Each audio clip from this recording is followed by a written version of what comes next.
Hi there. Hello. Good evening. Good morning.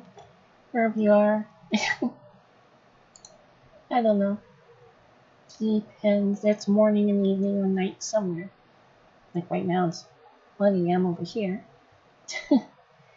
Good morning. It's a Blender stream today. Hello. I hope you're all doing good today. Are y'all doing good? I hope so. I hope so. So, today I am going to be working in Blender.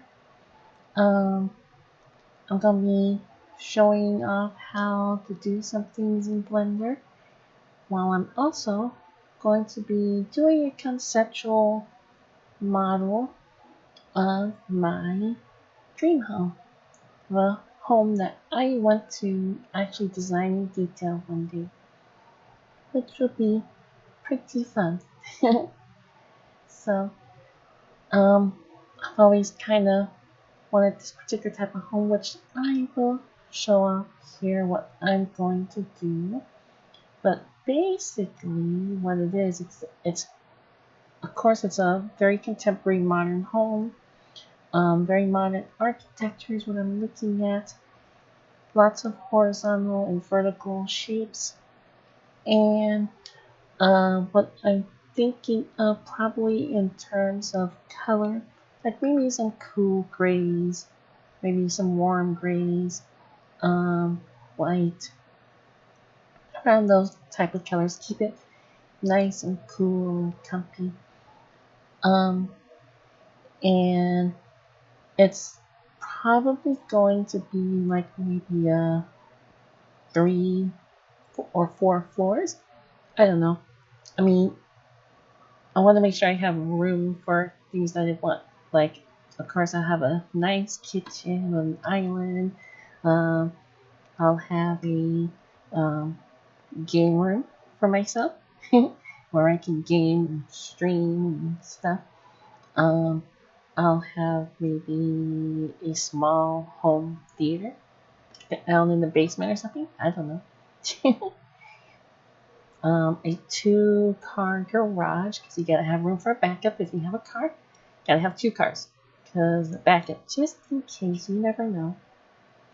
I also want I want to divide the home into like little sections, like have one area as the private resident area, so my private little area, and then I'll have another area that's like the main reception. What I mean by that is where I host other people coming by, like a gathering room or a dining room or anything like that. Which also includes like maybe access to a yard or something. But I'm not going to actually have a yard. I'm actually kind of a very private person. So what will actually happen is that instead of a yard, I want to have a courtyard.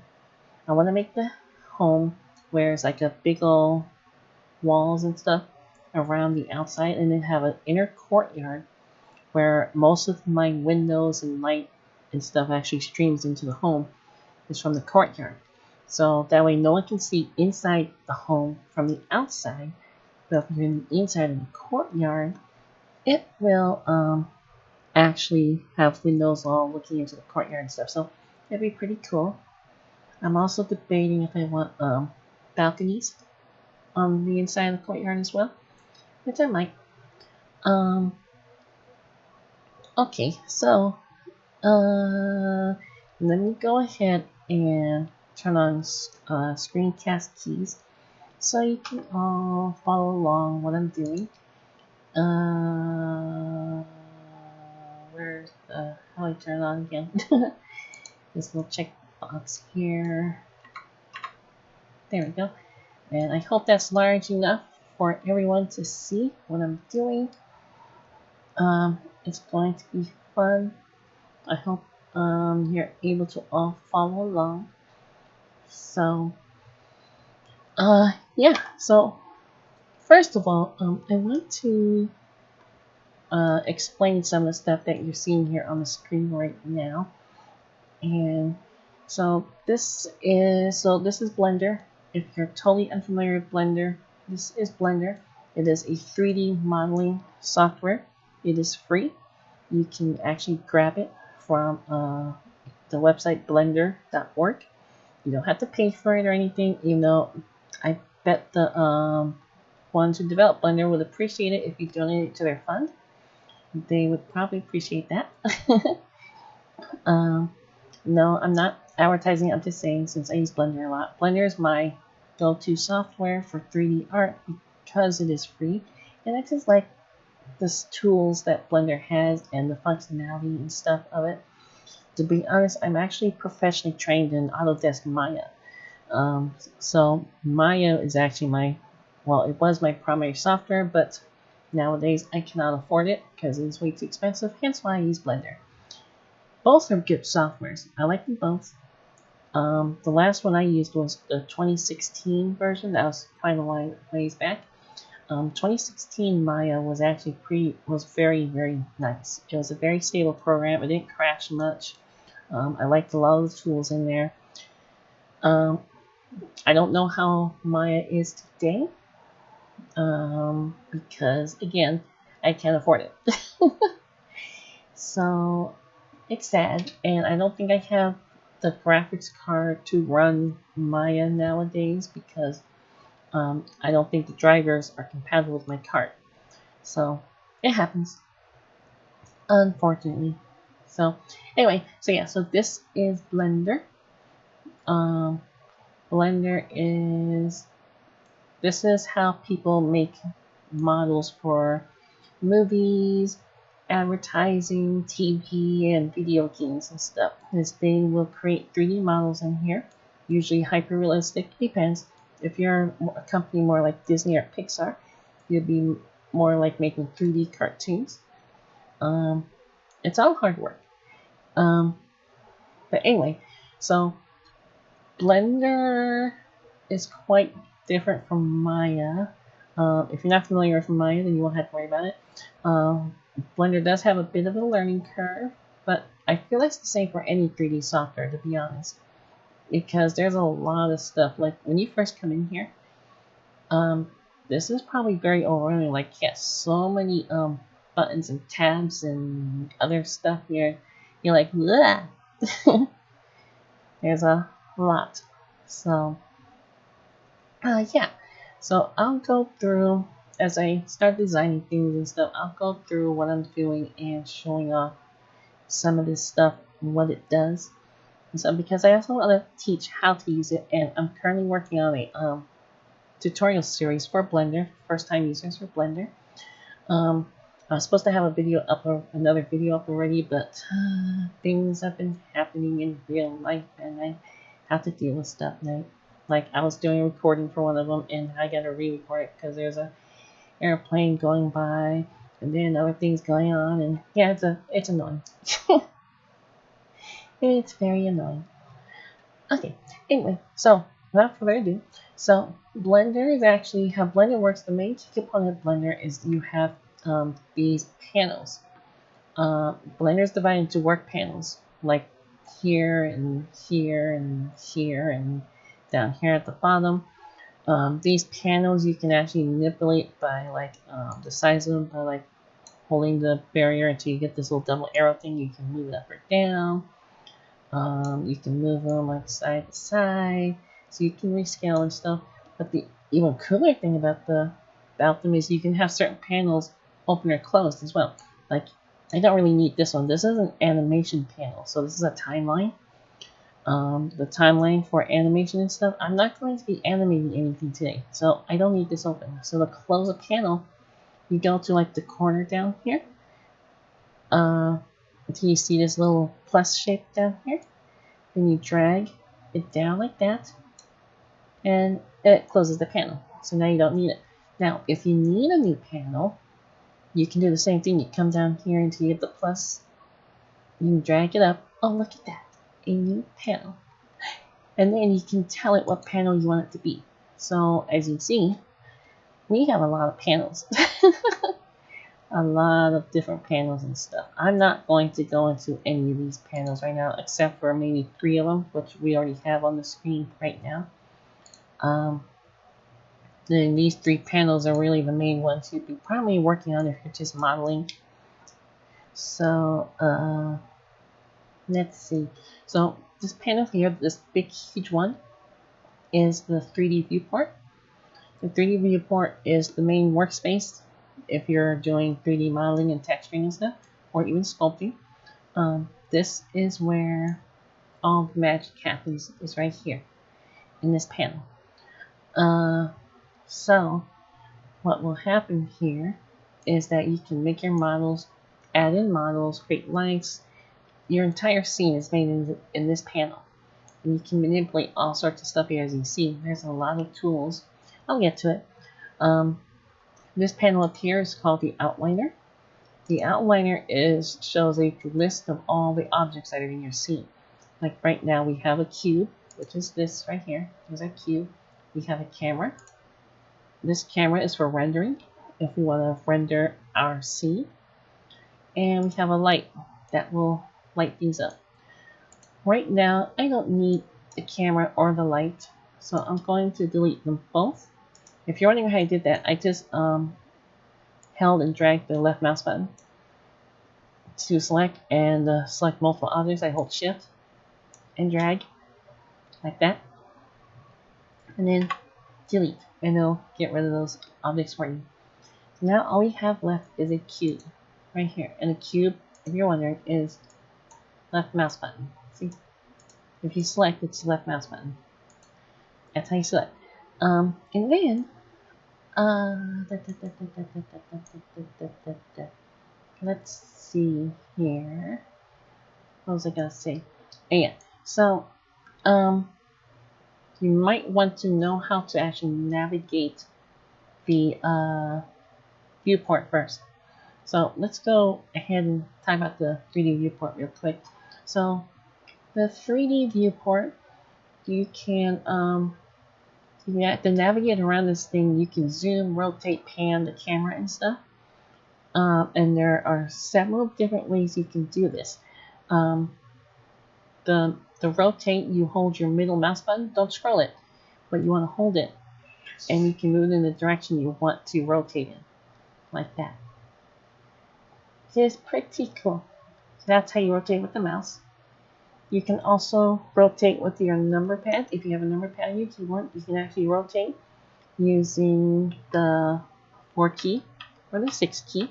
6 goes right, 4 goes left, 8 will go up, 2 goes down. So you can rotate like that, which is pretty nice.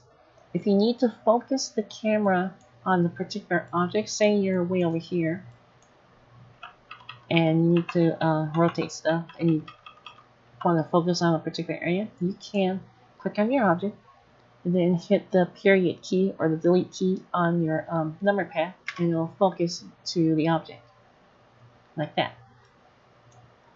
Pretty nice, huh? So, one other thing you can do is you can actually snap. So you hit 1, this will give you an orthographic view. It'll take you to the front view. If you do 3, it takes you to the right view. If you do 7, it takes you to the top view.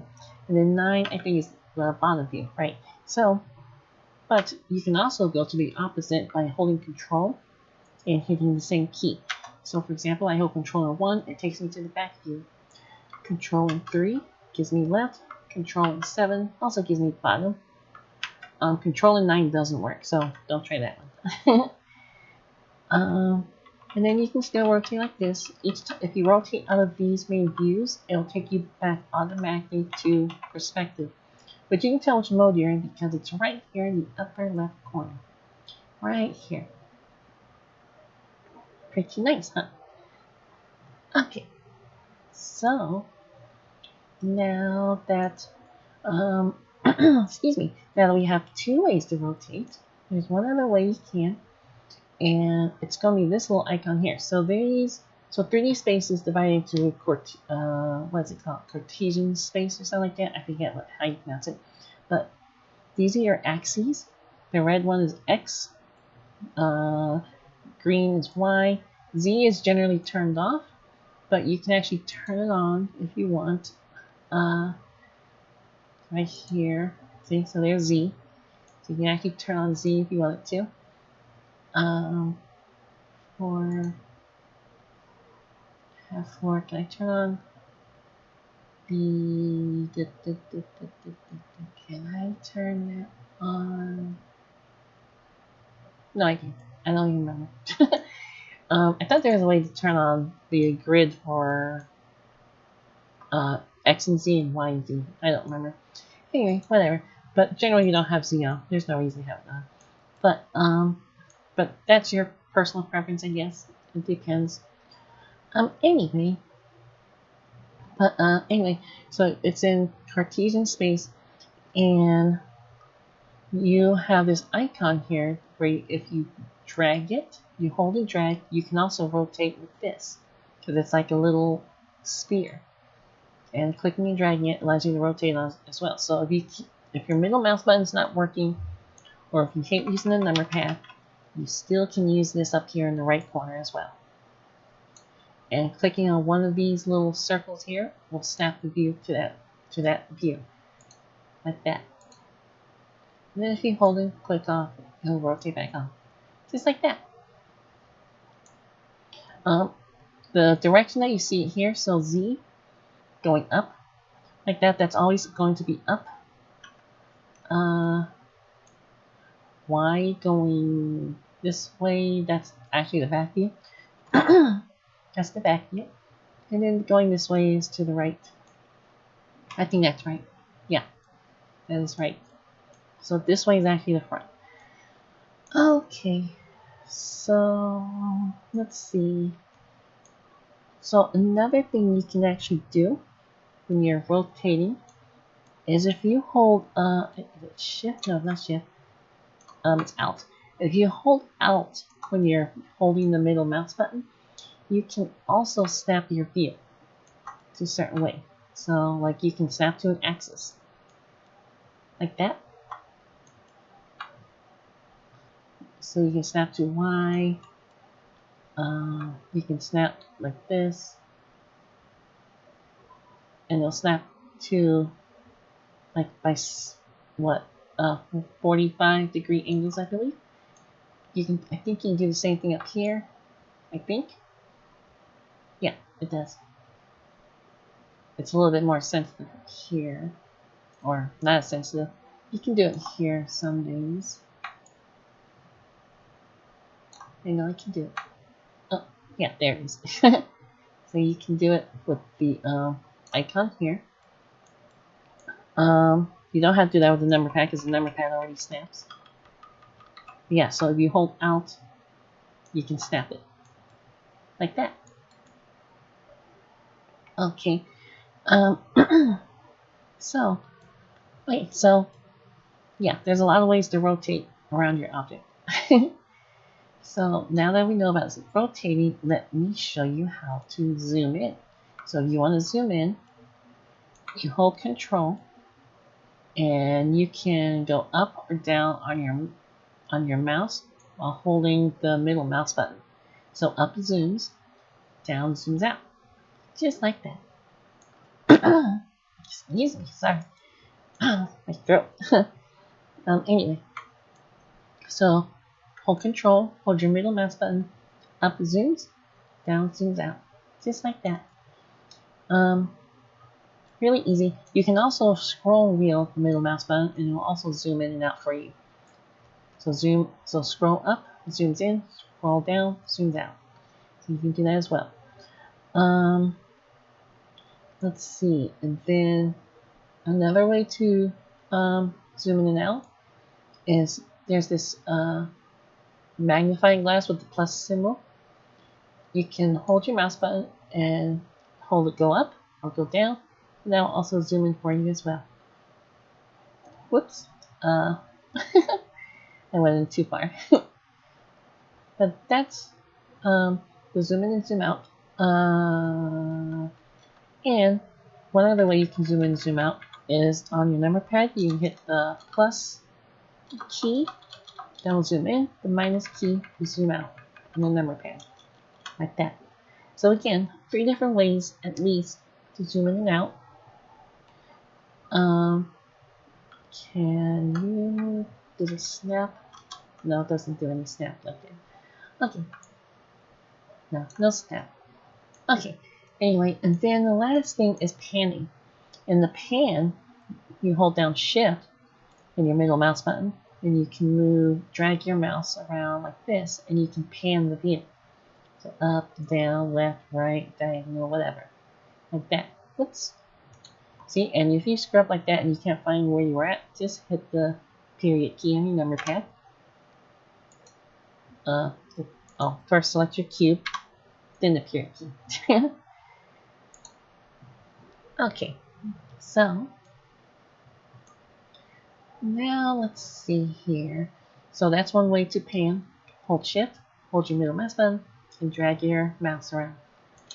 Another way to pan is this hand icon here. Not the camera, the hand icon. Click and drag. And you can do this too. There you go. Be careful, by the way, because one of the things about Blender that's interesting is the mouse will actually wrap around. So if I click and hold this and go right, I can do this. See? So just keep that in mind, that you can actually wrap around up, down, whatever as well. So you're not limited to just your screen. Okay, and then let's see. And then I think there's a way to pan using the number keys as well. Yeah. So if you want to pan with the number keys instead of rotate, you want to hold Control and then use the number keys. So 6 in Control is right, 4 is left, 8 is up, 2 is down. That's how you pan with the number keys. So again, 3 different ways to navigate. So Blender gives you all the options you need to be able to work in your scenes quickly and efficiently. So okay, so the last thing that Blender does is that you can switch between perspective, which is what we're in right now, perspective view, and orthographic view, which is kind of a flat looking space where there's no perspective whatsoever. So as you can see, this is definitely orthographic. It's kind of right here. This is isometric right here. So if you angle your camera to a 45-degree angle in relation to the cube, you can definitely tell that this is an isometric view. So keep that in mind. You can easily get to it like that. To get out, you can either switch the camera button. Sorry, not the camera button. This little button here on the bottom. It's the last one out of the 4 here. Is your view button. Or you can hit the 5 button on the number pad. And you can switch here as well. Like that. Right? Cool. Okay. So that's how you navigate around the 3D port, which is awesome. So one other thing about the camera that I do like to do is I actually like to adjust the field of vision and the clipping planes and stuff. So to do that, you can actually open a menu on the right side by hitting the N key. And I like to go to the View tab, and I can change my focal length. I usually set this to 85 millimeter, so I don't have as much distortion. I think it's set to default at 35 or 50. I don't like 35 because it feels too distorted. 85 to me is just right. And then this is called your clipping planes. The clipping planes allows you to determine how close you can get the camera or how far the camera will go before it stops rendering something. 0.01 meters. I'm going to change this to 1,000th of a meter. And then 1,000 meters for the end is fine. We don't need to go longer than a kilometer. That's a little too long. We don't need to worry about that. It's only a house. Only a house. Just a house. Okay, so and then to close it, you just hit N again, and bye. See. Okay. What is this? Don't worry about that. Oh, I should turn this on. There we go. So, one of the things, so, let's go ahead and actually start doing something with this cube. So, Blender, when you start it up, it will start off with a default cube, unless you change the default scene and save that. I don't bother to do that. I could, but I don't. But you can select using left mouse button, or at least that's how I have it set up. I think the default's actually right. I don't know. I think you can choose when you first install it. Anyway, you can choose to see it. You can select the cube here. You can left click here to select it, or you can even left click and drag to select multiple items. I think I'm going to edit this cube into something for my dream home. So let's go ahead and talk about modes. So you have the mode. Blender works in different modes when you're doing modeling and animating and stuff, and there's several different ones. Like right now, the mode we're in right now is called object mode, and you can see it right here in the upper left corner. It is a little drop down. Right now we're in object mode, and as you can see, we have 6 different modes we can work in. We're not going to worry about most of these other ones. The only ones we're really concerned about is object mode and edit mode, and we can easily get to them without having to go up here by just hitting tab on the keyboard, and it'll switch modes. See, so now we're in edit mode. See, object, edit, and you'll be able to tell when you're in edit mode as well, because you'll see a much larger range of tools here, and your menu up here will change. And this has a lot of different options, which I'm not going to go through all this right now. There's again, it's a 3D modeling program, so there's a lot to them. Okay, so I think the first thing I'm going to do before I do anything, I'm going to actually just save the file, create a new file. Let's see here. Where do I want to put this? Let's put this under right here. We'll call it Dream Home Concept, because I'm not, all this is a concept right now. I'm not doing any like detailed super realistic body right now. I'll probably do that. I'll probably start that next week or something. Right now I just want to do some quick conceptualizing. Partly is because I didn't get a chance to actually draw the blueprint out. Well, not a real blueprint, but just my version of a blueprint. I'm not an architect or anything like that. I'm just an artist. Just an artist.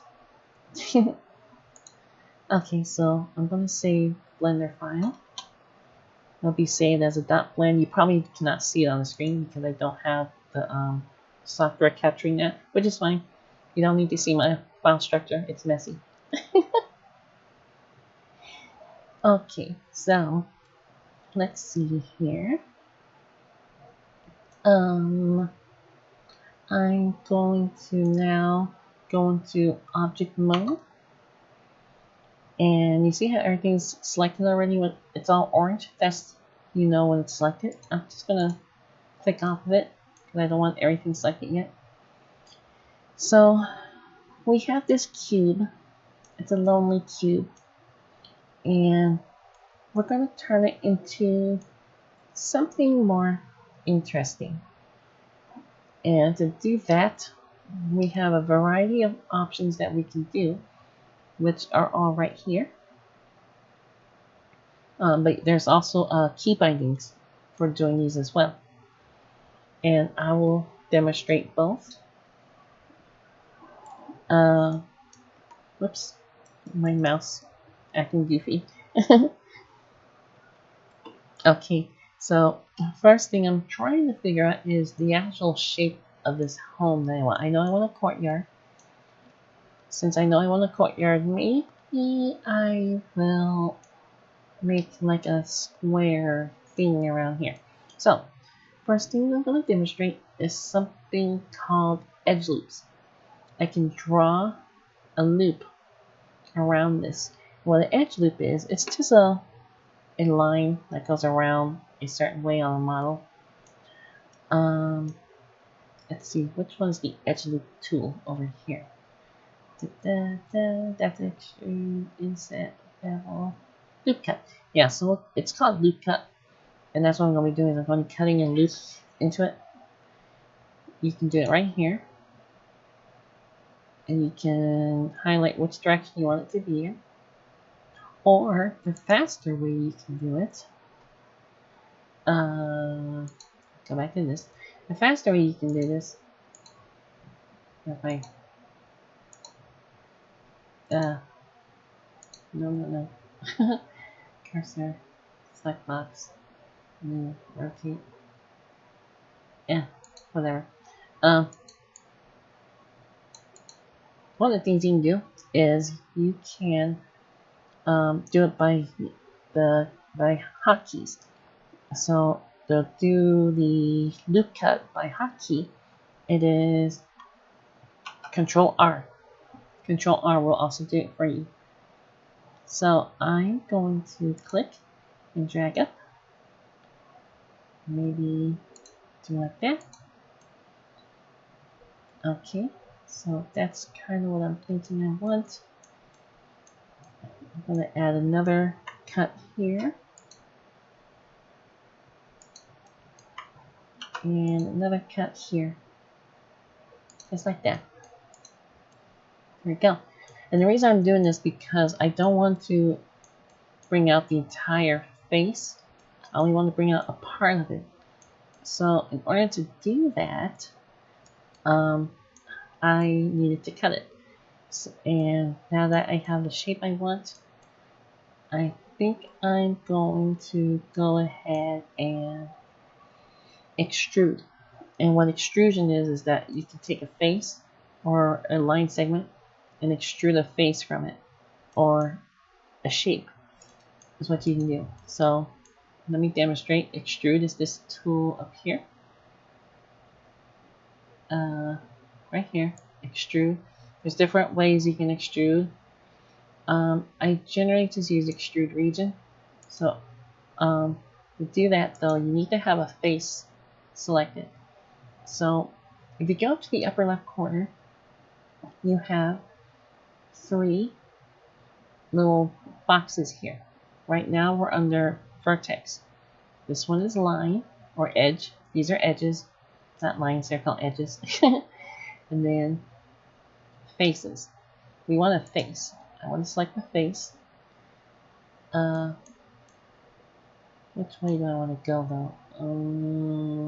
Let's go this way along the y-axis. So now we have this open, and we can drag it out with the extrude tool, like that. Yay! Is that cool? Now that we have that, let's go back to our loop cut. We'll add another one here. I messed up. I didn't want it like that. There we go.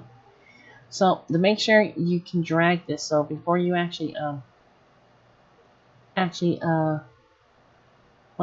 before you finalize where you want it, you gotta click and hold to drag it so you can position it. Which will position it right here. Why? Because I want to do another extrusion, which will be right here. So let's extrude this out a bit. And just so you know, I'm not doing this to scale or anything. I don't know how large this home will actually be. Just so you know. Okay. I have no idea. I don't know what the real world scales are going to be or anything like that. I haven't done any of that research yet, or again, I haven't made the actual blueprint yet. My blueprint, I'll probably design in Autodesk Illustrator, or not Autodesk, Adobe Illustrator. It's one of those days. Well, it's not really one of those days. Today's actually my birthday. It's my birthday today. My birthday today. Anyway. So, I want to go ahead and move this out a bit more. You have your options here to go back to move, rotate, scale. You can actually move, rotate, and scale different things. So this is move. See, you can actually drag it. If you grab this circle here, you can actually drag it whatever direction you want. But I recommend just sticking to the axes. That way you know exactly where it's at. Because this dragging and stuff will confuse you. Also, if you're in the middle of dragging, you can just right click and it'll go back to the original position, which is useful. Okay, and then you can rotate. Whoops. There we go. You can rotate by clicking on these axes. Like that. You can do it like this. You can do whatever, or if you want to just generally rotate, you click on the Y or the white one. You can do it that way, but what I like to do, is something different. I like to use the hotkeys. Excuse me. The hotkeys. If you want to grab something, it's going to be G for grab. See, they grabbed it. If you want to grab along an axis, you hit G and then the axis key that you want. So say I want the X axis, I hit G and then X. See, and now it'll show you dragging along the X axis. And to cancel, to confirm, it's left click. To cancel, it's right click. Okay. So now you can do the same thing with rotate. The rotate, it's the R key, like that, right? You can also rotate along axis. R then X, R then Y, R then Z, like that. And you can also scale things. There's a scale tool here. It's right here. There's two different scale tools you can use. One is this regular scale, which you can use the hotkeys for. So X, like that. You can also scale any particular direction if you want, which I don't know if I can do it here. Scale, Control X, or scale, Control Z. Yeah, won't work here because I don't have the geometry for it. But you can hold Control and then a click and then hit an axis, and you can actually limit where the scale applies to, which is pretty useful when you're trying to scale only certain things on your object. There's also another tool here. If you select everything by hitting A selects everything. Then Control A. Oh, sorry, Shift A. No, Alt A. Sorry, yeah, Alt A deselects. So A selects, Alt A deselects. But if you select everything and then go to this tool here, there's a scale. But if you hold it, there's something called the scale cage. The scale cage actually creates a cage around your entire geometry, and you can scale it this way by a certain amount. See? It'll scale it for you like that. If you click on these control points here, which is very useful. See, look at that. Whoops. And you can hit right click again to cancel the scale. See, that's pretty useful, right? So the scale, scale cage, believe it or not, I just recently discovered it. The scale cage is a really nice tool, and I wish I knew about this sooner. But that's fine. It happens. Yeah. Anyway, but that's the scale cage. Very useful. Okay, so let's get back out of there. Go back to move. Actually, let's go back to our cursor. Deselect. So I'm going to add another loop cut here. Control R, drag it. There we go. Let's go back to faces and select this face. I'm going to extrude it with the E key. And it will automatically scale along the Z axis of the plane. Why does it do that when the axes are like that? That's complicated. So, how do I explain this? So, models have 4 main components to them. One is vertices. A vertex is a point in space, 3-dimensional space. There's an edge. An edge is a line between 2 points or vertices. A face is a closed set of lines and vertices. They can be any shape and have any number of sides. These are generally called polygons. You've probably heard of game designers talking a lot about polygons. But then, what most designers don't talk about, or modelers, and you only learn this usually probably by going to school or researching, is that there's a 4th property that all this has. And that property is called normals. And what the normal is the direction that a face is pointing to in relation to the camera. It's based on vector math, and this is what determines how light is reflected off of that shape. So let me show you what the normals actually look like. Let me find it. Here it is. And I believe there are different ways to display normals, and vertices and planes or polygons have normals.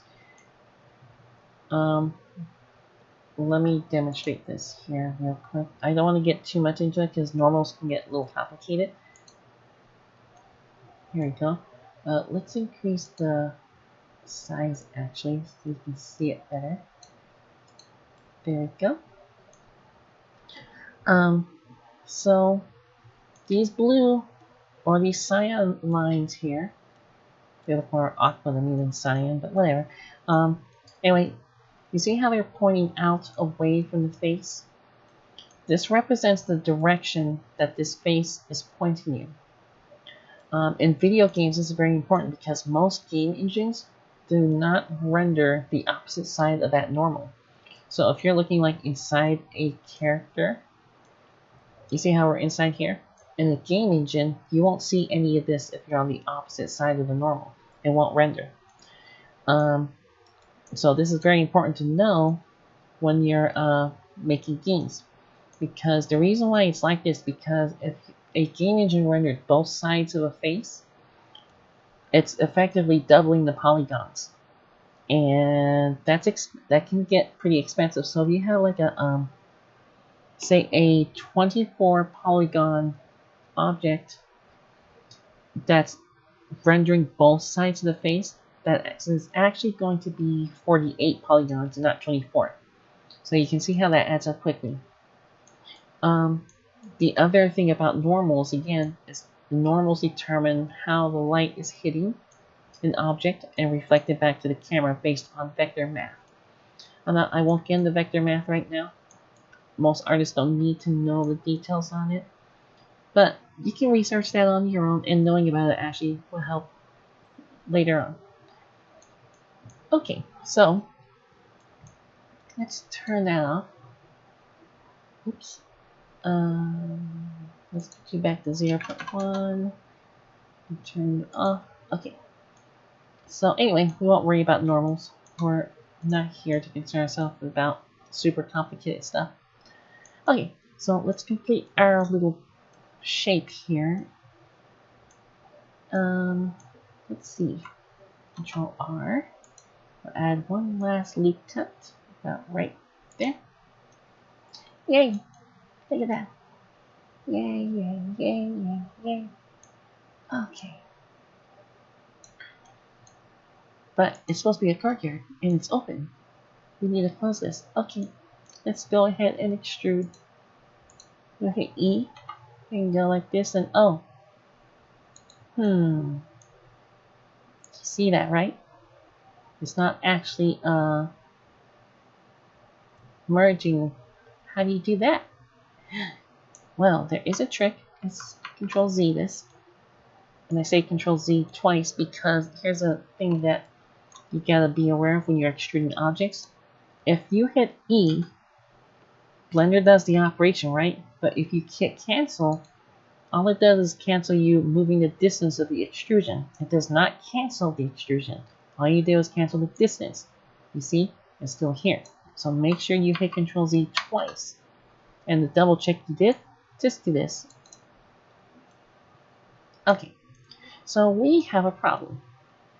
If I extrude this over here, it's not actually going to merge with this, which is fine. In a lot of the modeling, you don't actually need to create one mesh to create an object. You can actually cheat a bit and use multiple objects and shapes, multiple meshes to create your object.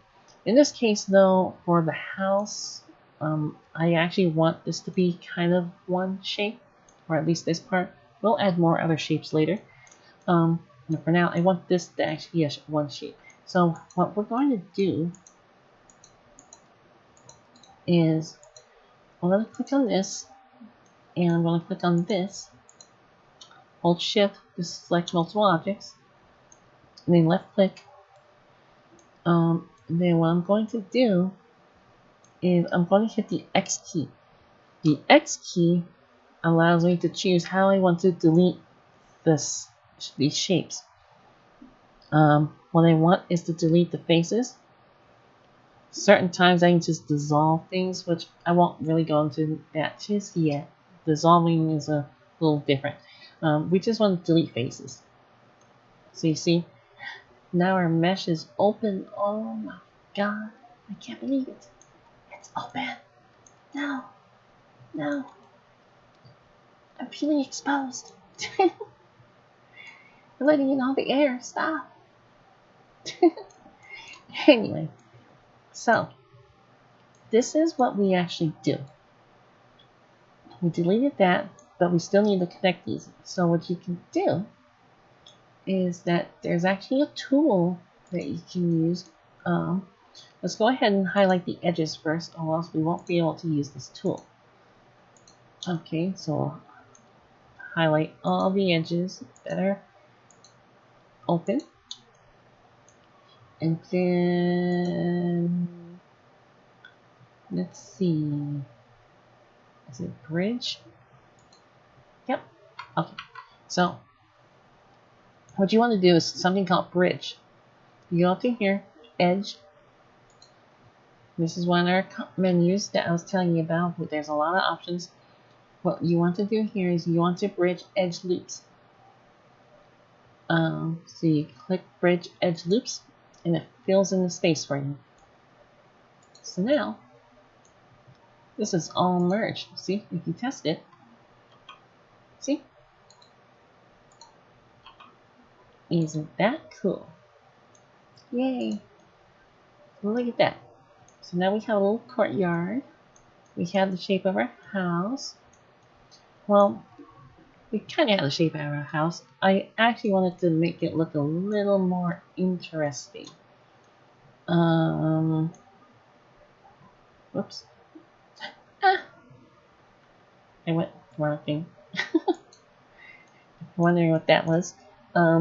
That's actually, so this is kind of a holdover from older days of making 3D objects in these type of programs. What it is you can change this view. Right now I'm in a view called solid view, and solid view actually renders the actual shape and the polygons of it, but there's other views you can choose to look at. Like if you hold Z, you'll get this context pie menu, what old school modelers used to render in, because having the shapes rendered out like this was too expensive on old computers. They'll actually render in this, which is the wireframe view. The wireframe view is much cheaper to render in, and you can actually see the interior of the object as well. This is what old school modelers used to use, was wireframe views. And wireframe views are still used, they're still useful. Just not as common today as they used to be. That's okay. Okay, let's see now. We also have rendered view. This is if you want to do a preview of what it's going to look like rendered. I don't know what engine I have it rendering with at the moment, but we're not going to worry about that. We also have a material preview, so if you have materials assigned, you can actually see what the materials look like. Right now, we're just worried about solid view. My computer's strong enough where I can model in solid view. Okay, so let's see now. So I don't like how square this is, to be honest. I mean, I want angles, but being just a square is kind of boring. So, first of all, let's actually put this onto the actual plane, so we have a ground this thing's actually sitting on. So, I'm going to select this. I'm going to go into orthographic, and I'm going to hold Control and then grab this arrow, the up one, Z. This will snap it to the grid, and I want to snap it to the X and Y axis, so that way it's actually on the ground. See that? Now, be careful of when to do this. So let me show something here. I'm going to go back into object view here. So each object has something called an origin. And the origin is the pivot point of your object. And this is where, if you're in object view and you grab your entire object, this is where it's going to actually be grabbed or rotated or scaled. So if I hit scale, it's like that. See? It scales it like that compared to the origin. Or if you rotate, it rotates off the origin. Now, you can change the origin. Just be careful when and how you change it. Like, I want to make sure that this is actually sitting on the ground plane without changing the location of the origin. I want to keep the origin at 0, 0. But I want to change the location of the origin relative to my model. So there are several ways you can do this. But the easiest one I do is I actually just go into edit mode. I select everything. And then I just move the model. This allows you to locally move your object, not globally. You see how the origin stays where it's at? So I tab out. The origin is still at 0, but now it's at the bottom of my shape, which is where I want it to be. And I think I'm going to do the same thing and have this actually centered. So if I grab this square here, this will keep it to the X and Y plane. Let's snap it. There we go. Oops. Snap. Look at that. Now, the house is actually centered now. Isn't that neat? So now if we move this, it will scale correctly. It will rotate around the center. If you look here. See? And it will move from that point. Just like that. So that's the easiest way that I can change it. There are other ways to change the origin. Sometimes you want to actually change it based upon the center of mass or where certain objects are so they snap correctly and stuff like that. Just depends on what you're trying to do. For now though, I want it in the center of the courtyard. Okay, So now that we got that, let's save it. Control S saves. Then we'll go back to edit mode. So again, as I was saying, it's right now I don't want it as a square. A square is kind of boring. So I'm thinking I want to cut like this into an angle right here. Maybe cut this into an angle. Or cut this into an angle at least. Maybe not these here. Let's think. How do I want to do this now?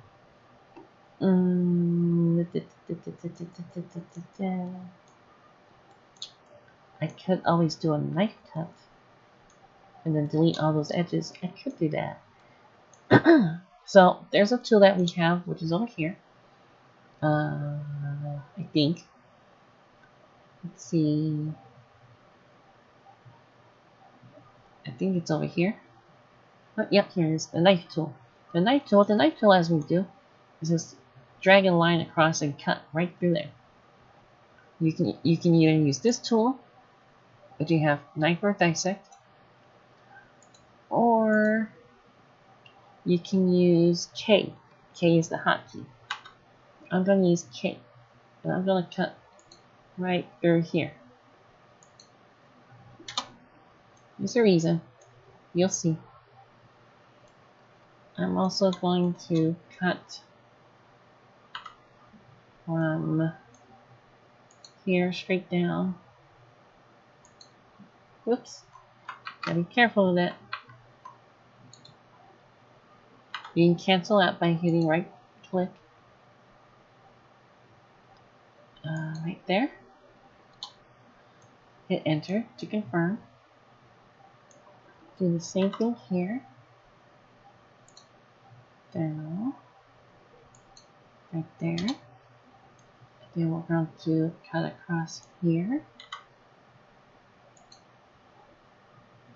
Like that. There we go. Okay, so you're probably wondering, why am I doing this? Well, I'm going to get rid of this entire thing right here. All these faces here, because I don't want that there. So I'm going to select faces. Select all of these.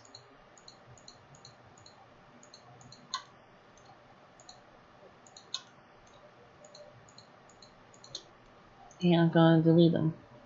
X faces. Oh my god, we got this open space again. No! That's okay.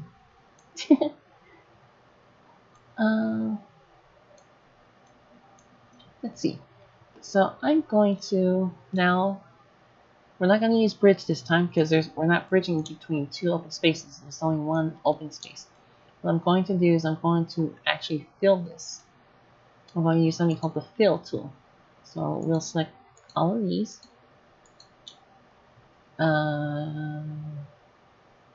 No, I don't want poly build.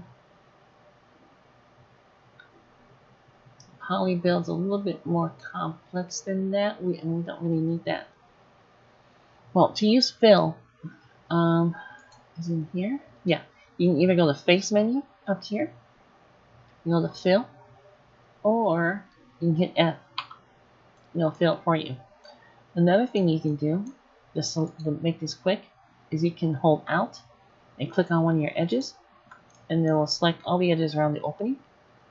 Hit F to fill. There we go. Look at that. Now, I don't like this part here because as you so one of the things I like to do, and this is just from me working in video games and stuff, is I don't like having polygons that are more than 4-sided. And as you see, we definitely have some strangely shaped polygons. So I'm going to fix this. Keep the shapes a little consistent. First, I'm going to delete this. Hit X faces. No, we got an opening in the roof now. Oh my god. Anyway, And then I'm going to go back to edge selection, hold Alt, left click. Now, you've noticed that it didn't work here. Like, I held it here. The reason why is because we still have vertices here. So this is where the dissolve tool comes in. Remember how I showed off that we had dissolve? Look, we actually have vertices here, and we don't want these vertices here. So we actually have 3 lines here instead of just 1. We want 1 line. So let's select this vertex and this vertex. Then we're going to hit X, and this time we want to dissolve it. We don't want to delete it, because look what happens if we delete the vertices. It gets rid of the entire plane. We don't want that. So Control Z, X. We want to dissolve the vertex. Look, now it's 1 line. Cool. Now that we have that, now watch what happens when I select here. It selects the entire edge. Yay! Okay, and then I'm going to fill with F. There we go. And now, as you can see here, we still have kind of a weird shape right there, right? So I'm going to do something, let's see. 1, 2, 3, 4, 5.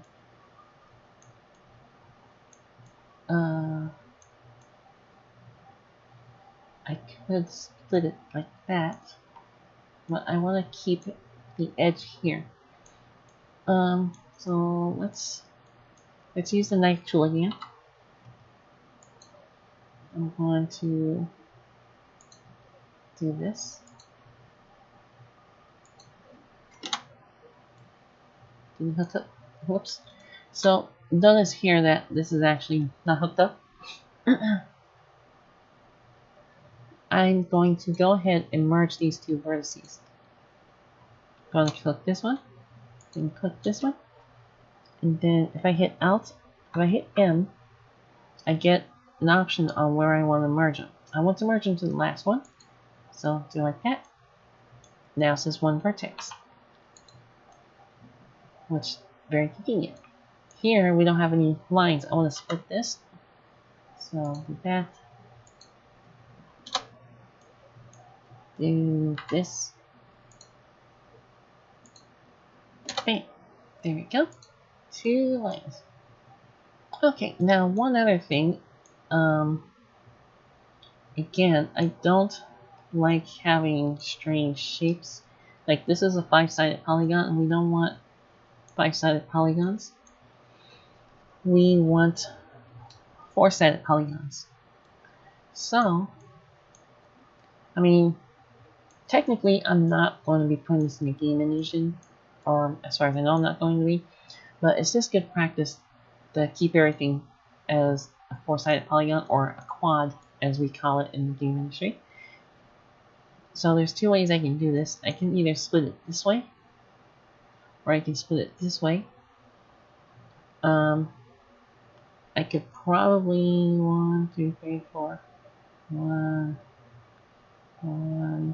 2, 3, 4. I could probably split it this way, but I don't know if that's what I want to do. I could and keep the geometry. Yeah. Maybe I will split it that way. Okay, so let's go from here. Click there. Let's go down. Oops. I have to do it here. So we can dissolve these vertices again.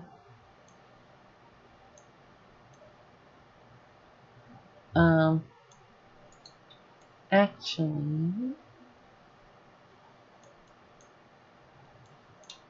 let's do this. See, so there. One of the cool things about modeling is there are several different ways to solve problems. That's what modeling is. It's really just a lot of problem solving. There are different ways you can solve problems. Like you saw how I deleted the face and then we drew it and stuff, right? Down here, I'll show you a different way of solving this. I'm going to create this, right? Like that. And then what I'm going to do is I'm going to click this, this, and merge them.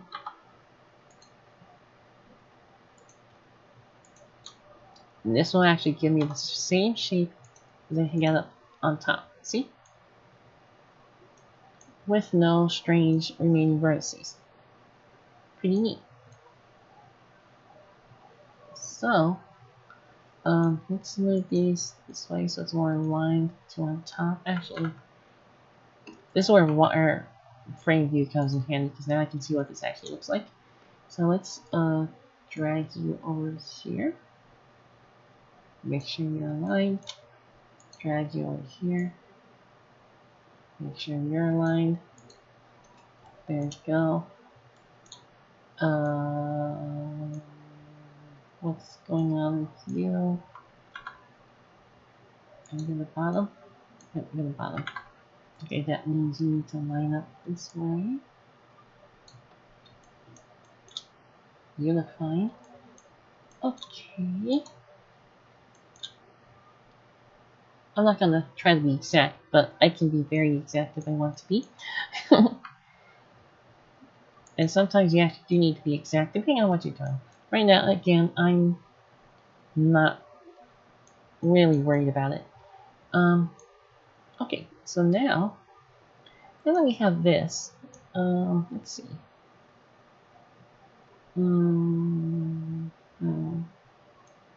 Yeah, I think the best way to do this is just do this. So here,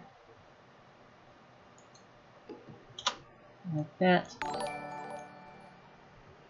And oh, hi. Hi there.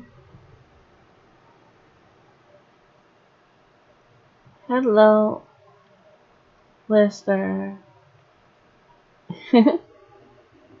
Where are you at?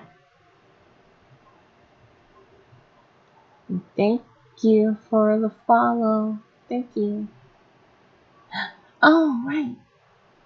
I didn't recognize you at first. So you finally got, well, you finally moved, huh?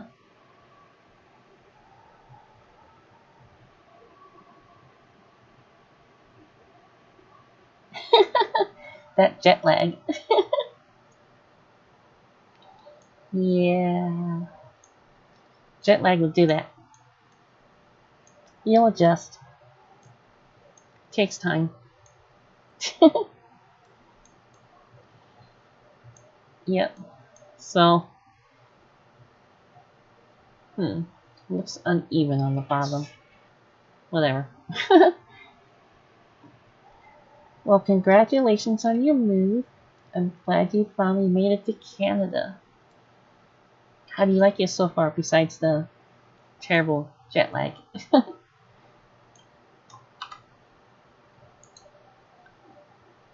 we go. And now that we got that, I'm going to connect these two. There we go.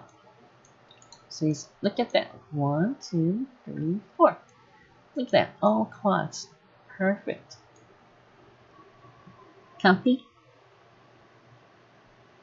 Cold and comfy? Nice. I like cold and comfy. I hear Canada's very nice. So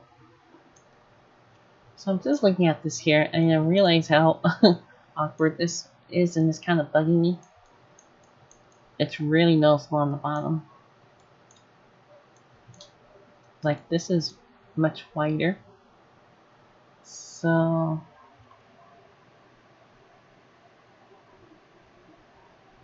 yeah, it does look weird. That's cool. That's very good. I'm glad it's nice up there. That's very good.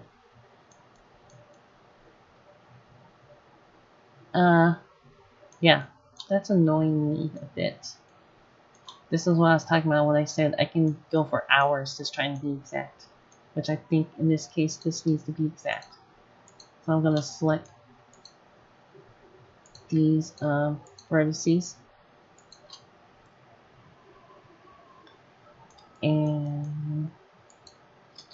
move them a bit to the down the y-axis until they're more even. Actually, in fact, let me show y'all a trick. I think you all like this one. So if you select a line like this, I guess I need that one too. If you select something like this, you can actually line your stuff up by scaling along the axis that's perpendicular to the line you selected.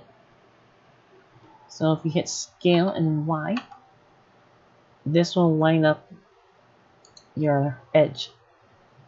So now it should be about perfectly straight. So you see that? See? Pretty nice, huh? Yeah.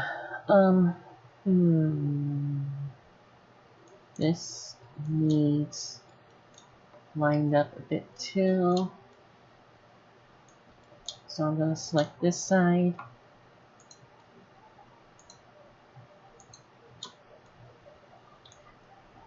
Never said I was an expert at modeling. But I like modeling. Modeling is fun. Modeling is also time consuming, as you can see. Go back up. Let's scale it now on the x-axis. Okay. So now you're probably wondering, but what about up here where everything's all screwed up? Well, you're right, it is all screwed up. So this is like 3 units out, and this is only like 2 units out, which is kind of weird. So we're going to need to adjust that. Go here, drag this out by another unit. Let's snap it. There we go. Okay, and now we got this little strange thing here. So let's see here. This is where the normals actually are important. Remember how I was saying the normals is the direction of the faces? Well, you can also kind of use normals on edges. In this case, I'm going to change the orientation to match the normals. And the reason I do this is this makes it easier for me to line things up when they're at certain angles, like this right here. So we'll do it like that. Look at that. That kind of almost there. Oh my god. Let's see.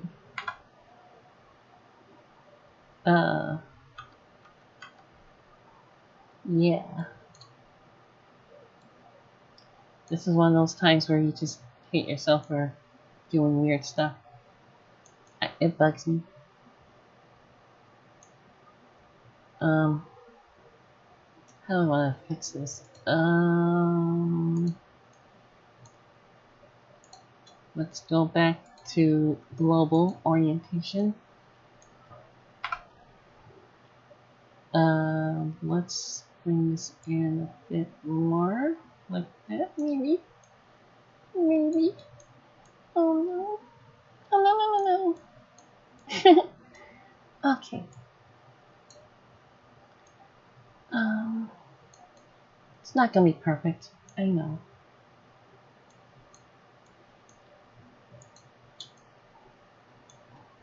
Let's go to the wireframe.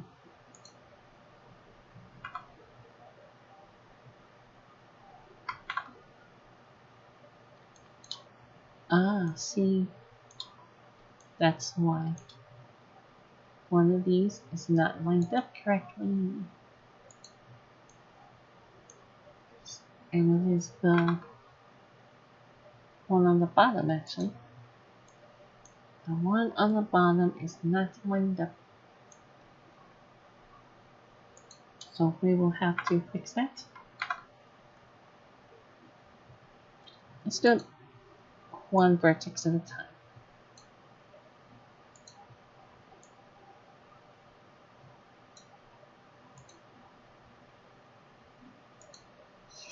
Do it. You keep lining up. How's this one?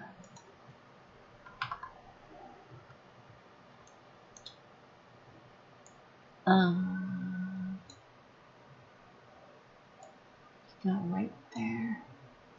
Then you go right here.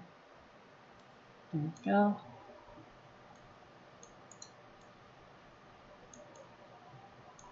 Okay. See, that's what I'm talking about being exact. Exacto mundo.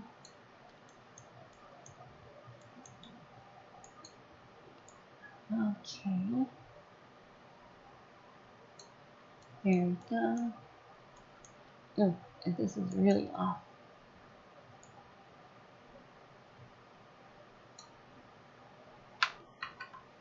I don't want that one, I want this one. There we go.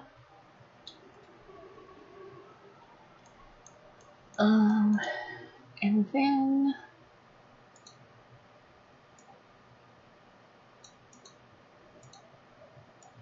all these lined up.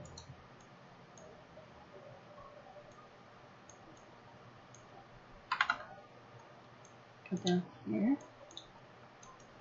All these lined up. They're about there. Let's go here. Select these. Scale and Y.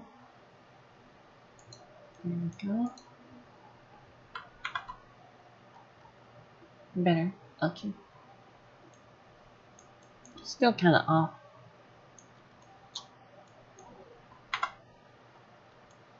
Yeah, see? Still kind of off a bit.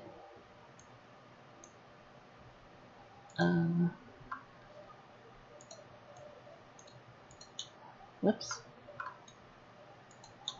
No. There we go. Because this is 3. This is more like 3 and a third. So move you down a bit. Right there.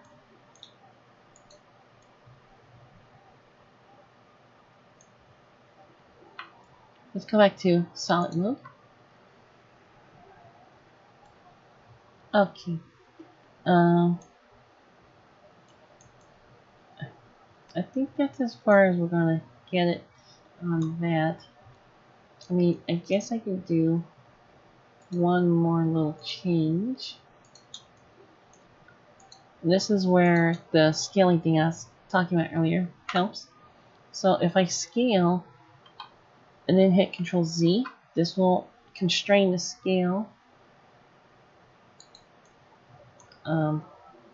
Scale Z. No, wrong direction.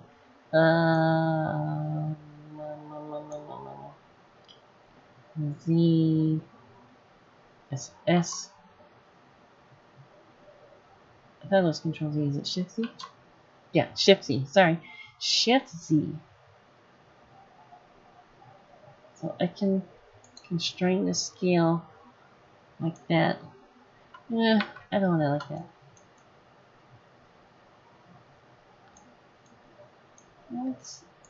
Let's move this a bit further in. That right there. It's not perfect, but it's a lot better than what it was. There we go. And they are all quads. Yay. Okay, so there's an angle cut out for us, which I like that. So now I'm thinking of cutting another angle over here. But to make life a bit easier, I'm going to actually cut from here to here instead of just cutting it right here. And you will, well, I want to do it that way.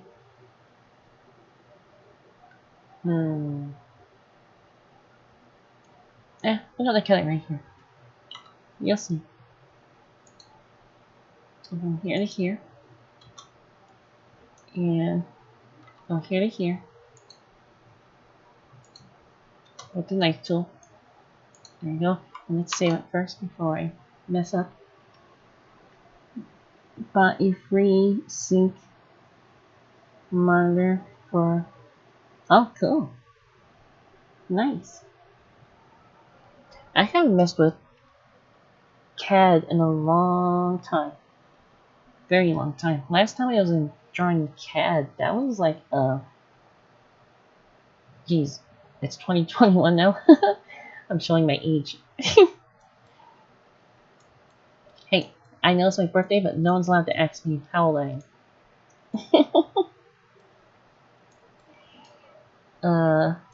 Anyway, I'm gonna cut this, and this, and this, and this. But yeah, I think I was still in school when last time I was playing around with AutoCAD. AutoCAD, I don't even remember what year it was. I like AutoCAD, but it's been so long I don't remember how to use it. And it's been a long time. So I'm certain it has changed dramatically. Okay, so I'm gonna fill this space in. F. F for faces. And then I still want quads, so I'm gonna cut this one in half. And then I'm going to align it because I don't want it to be crooked. Let's go to normal. Scale by X. Make sure it's straight. There we go. See, so this is four-sided. It looks like a triangle, but it's actually a fake triangle. Fake triangles actually have four sides. Like this. So if you want to put a triangle somewhere, you can still make it a quad by cutting in half with a vertex. In this case though, I do actually want this to come out just a little bit. So let's go to normal and bring this out. There we go. I want that. Cool. And then, you know what, I think I'm going to bring you in a bit. And bring you in a bit. Maybe. No, let's not do that. Actually, just do it here. See, so I actually did this the hard way, huh? Because look, I could have just highlighted it and bring it in, I get the same shape. There are so many different ways to model. Yep, I am a dummy sometimes.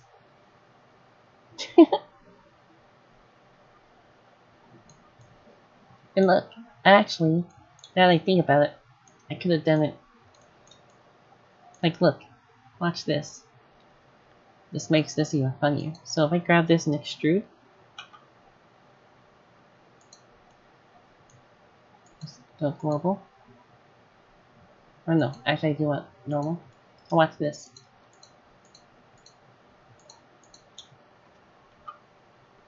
Oh my god. I could have got the same shape just like that instead of all this craziness I was doing earlier. And look, everything's kept as quads.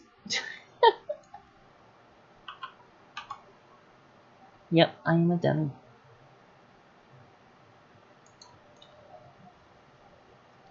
It's almost the same shape. I actually have extra angle here. So, that's okay. I do want a tower though, besides the one here in front. So maybe, yeah, let's make this the tower. So we're going to do some more extruding. Let's see first. And then let's do some extruding. Extrude out here. Can I scale? Scale, but Shift X. Yeah, here we go. Right there. Okay, so we had that. So now let's extrude this up. There we go. Kind of starting to look like a castle, huh? But it's not a castle. It's a house. There's gonna be a house anyway. Okay. So anyway, so what I was thinking of was this part here is kind of like you drive up and there's like a little covered area right here. You drive to the front area. This is like the guest entrance. The guests will come in here. There's like a reception and stuff, and maybe dining room here and stuff. You can look into the courtyard or whatever. However, the actual private area is probably down over here with probably a garage, 2-car garage. Private residence is probably up here on top. Game room and stuff is probably down below in the basement, which I haven't figured out how I want the basement to be just yet. Maybe the basement actually overlaps down here and you can get to downstairs. Ooh. I don't know. Anyway, well, let's do this first. Kind of looks weird, huh? Looks like a U.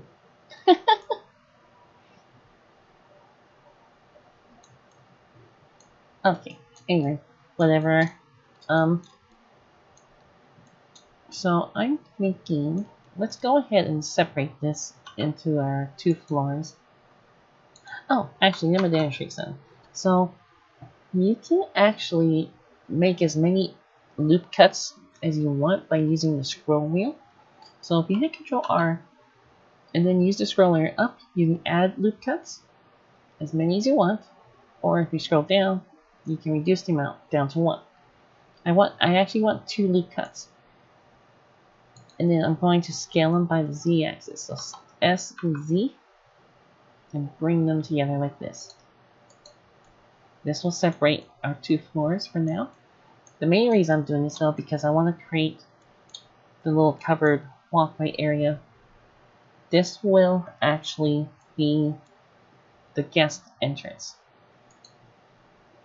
So let's drag this out. We'll extrude. Kind of like this. Now wait, you guys, how is it going to be supported? I mean, you could support it this way. But, yeah, you're right. I need columns here, right? So, let's point this out a bit more. So let me show you now that you don't have to have everything as the same model or mesh. Things can be separated to form more complex shapes. So to add another shape, you hit Shift A and it'll bring up this menu. And you have all sorts of different meshes and shapes you can use. In this case, I just want a cube. And you can see this cube is pretty large. So I'm going to actually scale it. So scale, Shift Z. I want it to be like a column. And then we're going to move this column over here. But it has the wrong orientation. Oh no. Oh yes. That's fine. Because remember how I said you can snap things when you rotate? You can do the same thing with the model too. And we want to snap this to a 45-degree angle to match the little roof here, which I can never remember what it's called. Whatever. So I'm going to rotate by Z. We're going to hit Control, and we will rotate until the angles match by snapping. Rotate Z.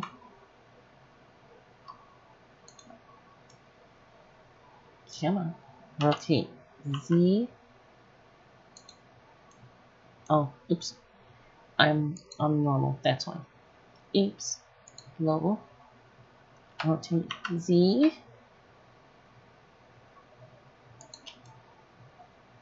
See? And make sure that it's actually lined up, which it is. Now, we can also duplicate our shapes as well. To duplicate something, it's Shift and then D. There it is. What I do is when I duplicate, I hit right click so it resets back over here.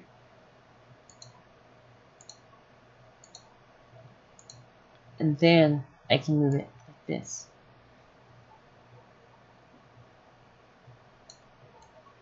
Well, when you look at that, we actually have columns. They're a little long though, so I'm going to select the bottom faces, go into a right view, and I'm going to hold Control and snap them in place to the ground. They're almost there. Let's about right there. There we go. So see, this is a drive-through. Kind of looks like a hotel, huh? That's fine. I want it to look like that. See? And what's really cool is if I want this to look like a sloped roof, all you have to do is grab this line. There we go.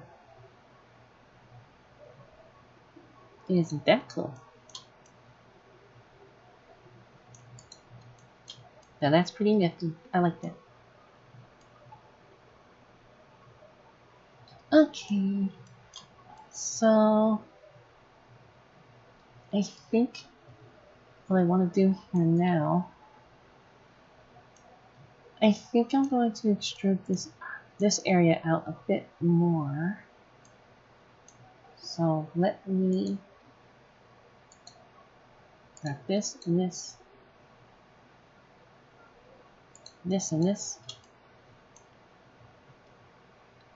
Go by normal.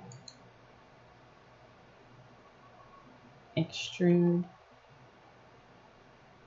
out like that.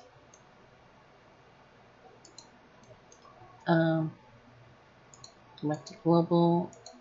Go here. Bring this way. There we go.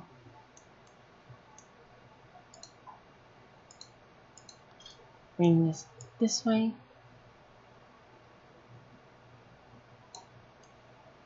And then I'm going to actually fill this up here. So let's use the knife tool here.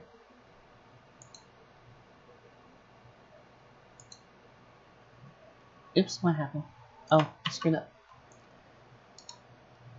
Remember, you can always cancel by right clicking. So let's start here and let's just kind of cross. Right there. Ah, oops. Okay, hit enter. Okay, so the reason I'm doing this because I'm actually going to fill all this up. Here, I'll show you. Let's delete all of this. Don't worry, I will be able to line this up. Let's hit X, delete faces. No! Oh my god, it's open again. How could you? It's fine. Actually, we need to delete this too. No, don't! Oh my god. It's fine. Okay, so you see how this isn't lined up here? Same with that. We want to line these up. So let's switch to vertex mode. I'm going to merge these together. There we go.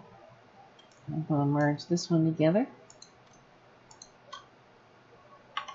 There we go. And now let's go back to normal.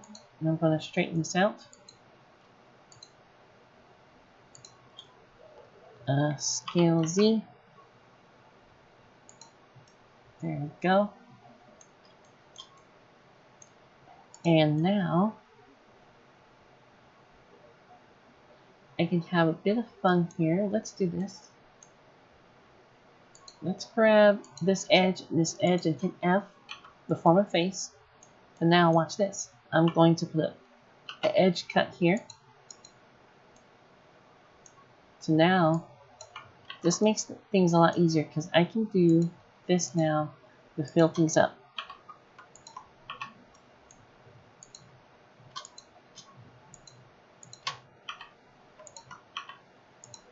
Like that. Oh. Look at that. That looks so bad. Let's move this to the right.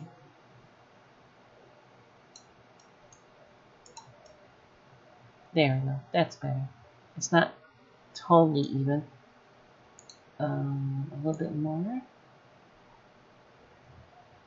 Right there.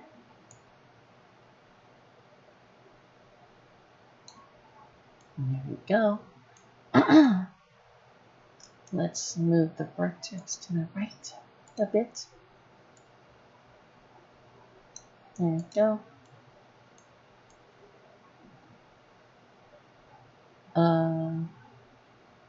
Looks like this is not lined up, I think.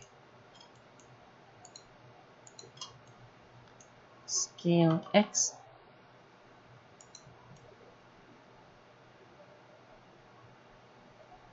Maybe this needs scale X instead. Oh, that's not gonna work. No. Can I do view? Let's do view. You know, let's not do that. Let's just do global. I'll just drag it like that.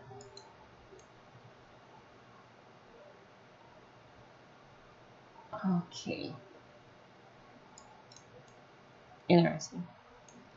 So let's bring you out a bit.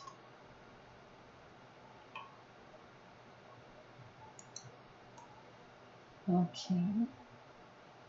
And over here, oh, there, looks okay. Cool.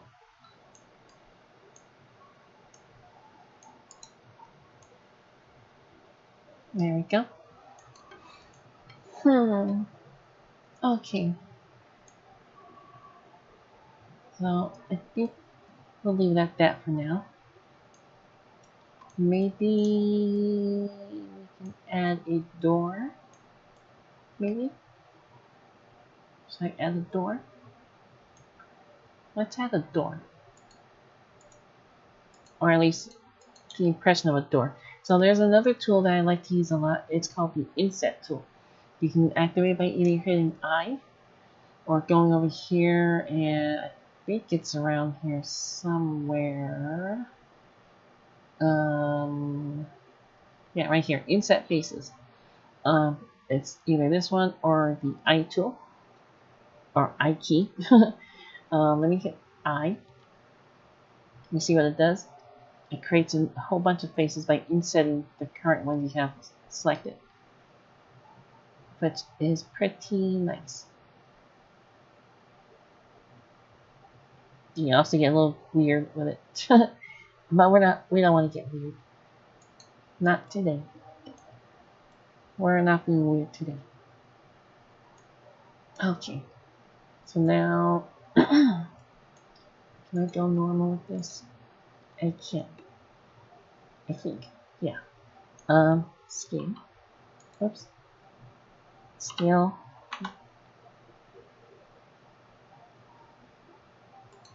There we go. That needs to be lined up down here. I don't know why it's not. So let's select these. Excuse me. We'll try to line this up as much as we can. That's not gonna work. Normal, local, gimbal view. So let's do view. Scale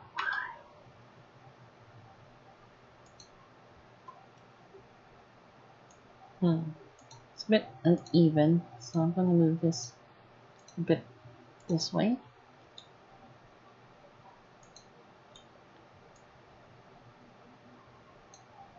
Here we go. And then I'm going to bring these up.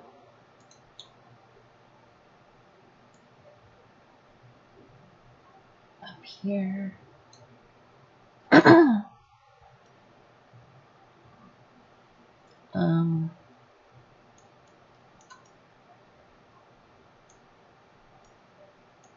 Let's bring these faces back in a bit.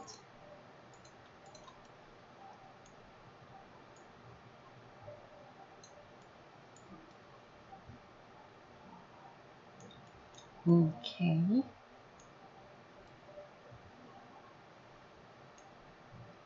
And then, can I line this up?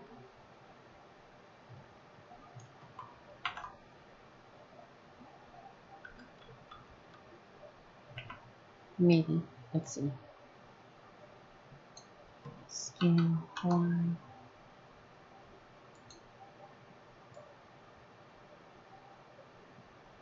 Just a bit.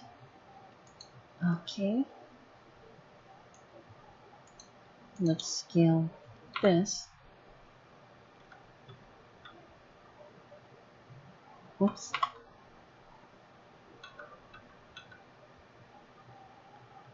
Scale X. Let's grab this vortex. Bring you this way. There we go. Okay.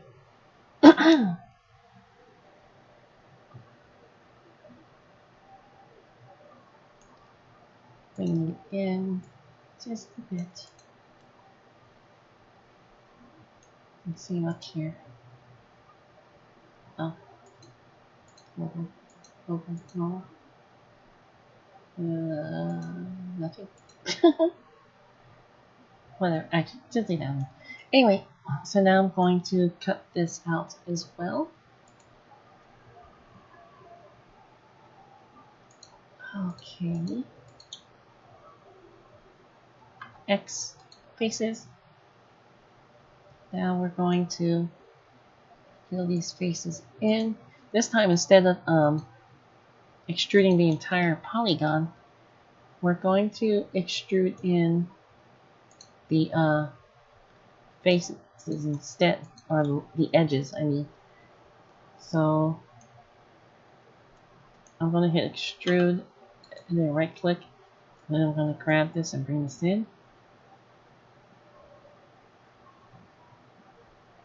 Like that. Maybe a bit more than that. I need it to line up right here. There we go. And then we can fill this up with F.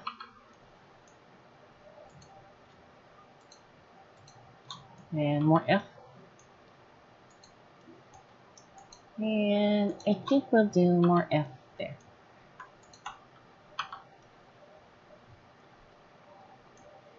I know it's not perfect. Sorry. It's far from perfect. But again, this is just the concept. I'm not trying to be super exact. But that's kind of the idea of what I'm thinking of. Guests will come driving here. They'll come through here. Atrium. Reception area. This will probably be a dining hall. Hallway coming around this way. This tower here is actually the main residence. Dining hall here, maybe kitchen, other things. I haven't decided everything yet.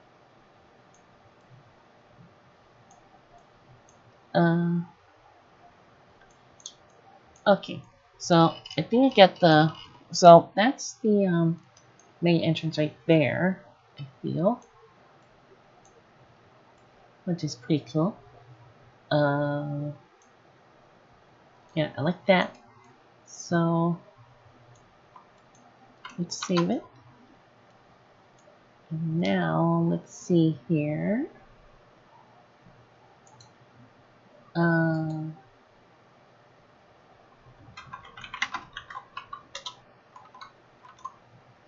I just saw your message in Discord. I didn't realize this was going on. I was so into it here. But what was I saying? Oh, yeah. So so we've got a lot of horizontal elements so far, I feel.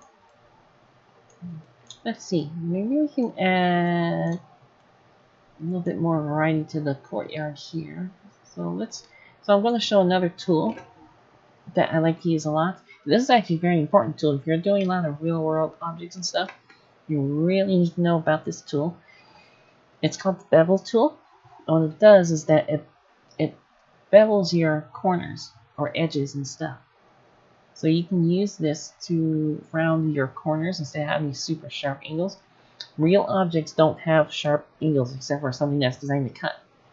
And even then, even those are not totally sharp.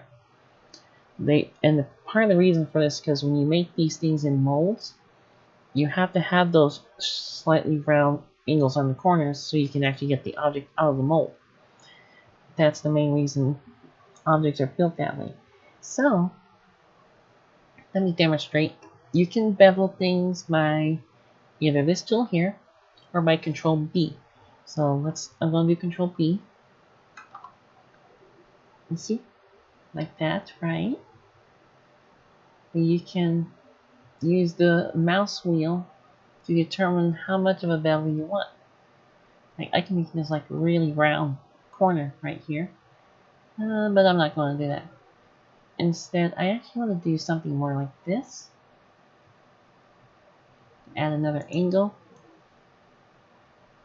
And then how do I want to do this?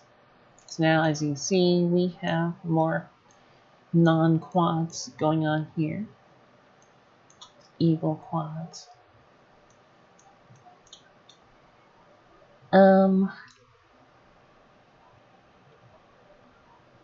Oh, excuse me. Tired. I've been up all day. I've been working in Unreal Engine 4 and I've been having lots of problems with the with drag and drop. For some reason my drag and drop's not working. Well, it's working and it's not working. It's doing weird things. I'll put it that way. It's doing weird stuff. And I don't know why. I don't know why it does weird stuff. Let's see. I don't want to do this. Let's do it this way. I'm gonna merge these two together actually. Don't worry, I'll get this down here too. It looks like I need to make this a bit more sense. Let's merge these two together. Let's go to center. So now it's a quad. We'll do the same thing here. Merge that center. I think I'm going to create a loop here. Now notice, because this is not a quad, a loop is not going to cut all the way through. So keep that in mind when you're modeling. I do want to cut here though. This will make this a quad as well. So now we don't have weird shape there. Then I want to make these quads as well, which I'll get to. And I just realized I didn't put the marker for the floor division here. So let's do this actually. Can I make these out? Yeah. like that. Okay, and then let's put our division. Scale Z.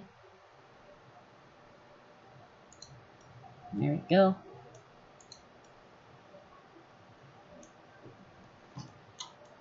It does look like a hotel, huh? Yeah, it's not supposed to be a hotel. Now it looks like a hotel. I feel silly about it.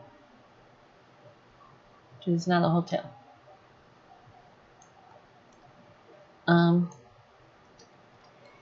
Let's go here. Oh, sorry. Go here. And go here.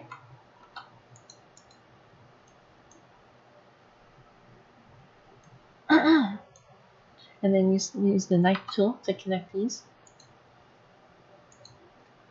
See? And quads again. Yay.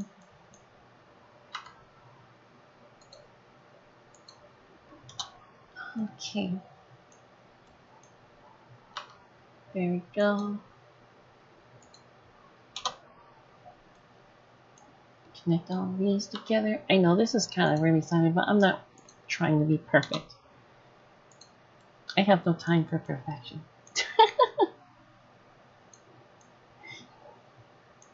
But, yeah. So, you'll know when I'm doing something perfect.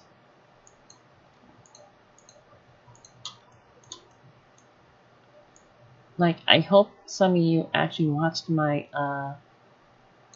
tutorial, my little time lapse of my black dice that I made. That's part of the background on my graphics for my streams and stuff. There I actually demonstrate more better modeling than this. This is just sloppy. It's sloppy stuff. Again, it's just conceptualizing. I'm not. This isn't like for anything final. Once I actually have my actual blueprint and stuff ready, you'll see better how I like to make things more perfect. Do you live in a hotel? No, I do not live in a hotel. Stop asking me that.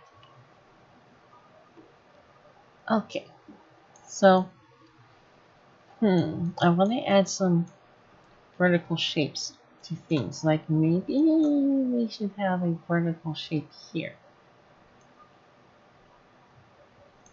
But instead of doing this cutting and stuff, let's make things simple. Let's go Shift A and add a cube. And we're going to make this cube align with our tower. Then scale, scale, Shift Z, maybe like that. Scale Z, no, actually do this. Are you lined up? About. There we go.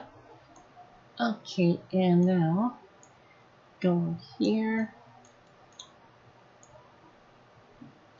Now watch this.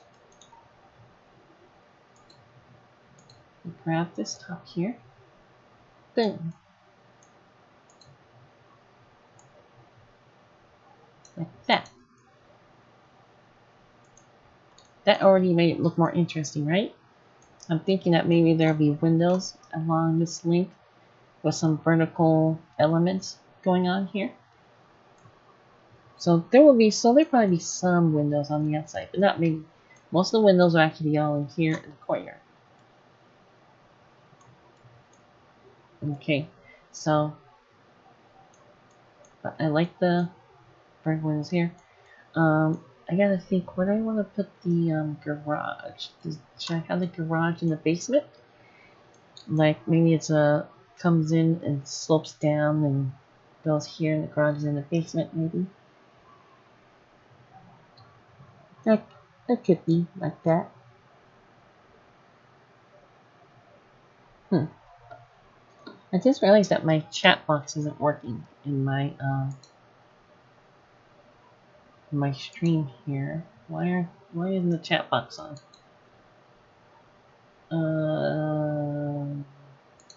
Let me see here. Chat box. Why aren't you showing up? So settings, source. Down source not visible. Let me see here.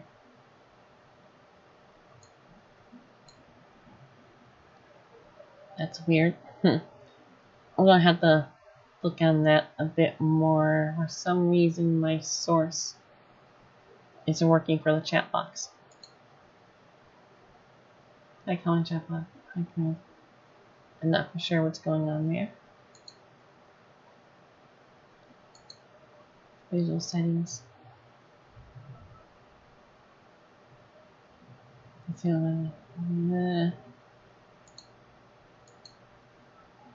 Yeah, the chat box should have. Did the chat box? I don't know. Does it like disappear? Oh, I guess it disappears after a while, so it's not like stays on the screen. I'll have to look at the video later. See if it actually popped up. I don't know. I'm still kind of new to this. I have no idea how some of this works. No idea.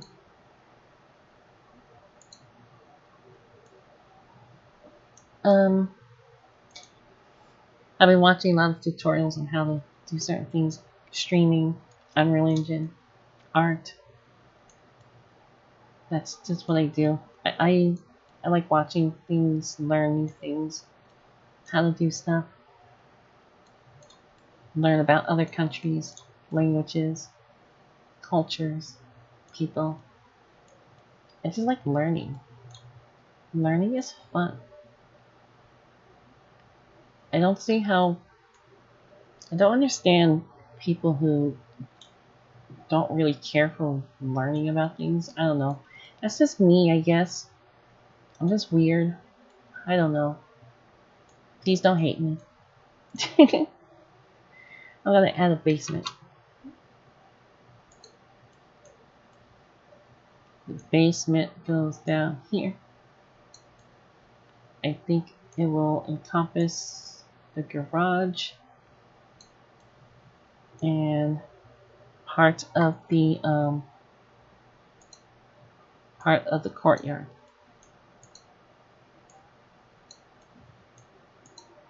So like about up here. So like the garage is somewhere down here. Maybe the courtyard. Oops, yeah. Maybe the courtyard comes around like this. Extrude. Maybe underground like that. So yeah, so maybe the garage is over here. There's another room here. You'll have stairs coming down or something. It'll be like plants and stuff on the inside. It'll be all pretty. Yeah, I think there's going to be balconies on the inside. Like right here.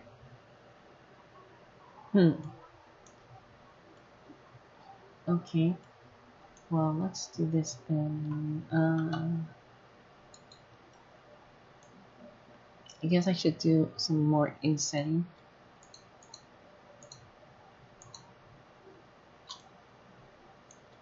There's a reason for this.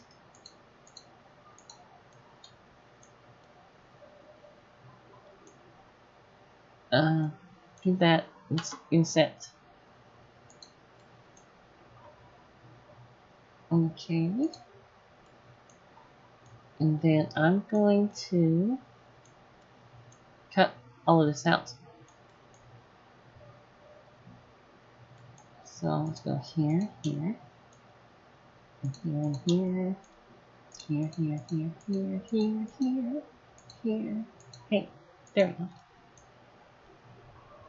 Okay, thanks. Faces. There we go.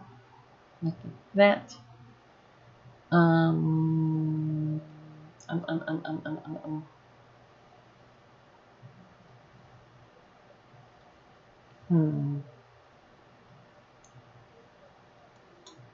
How do I wanna? Can I do this here? No. What about here? No. I have to add a cut right here.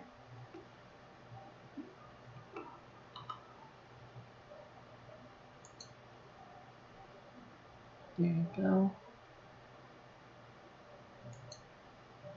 We'll add a cut.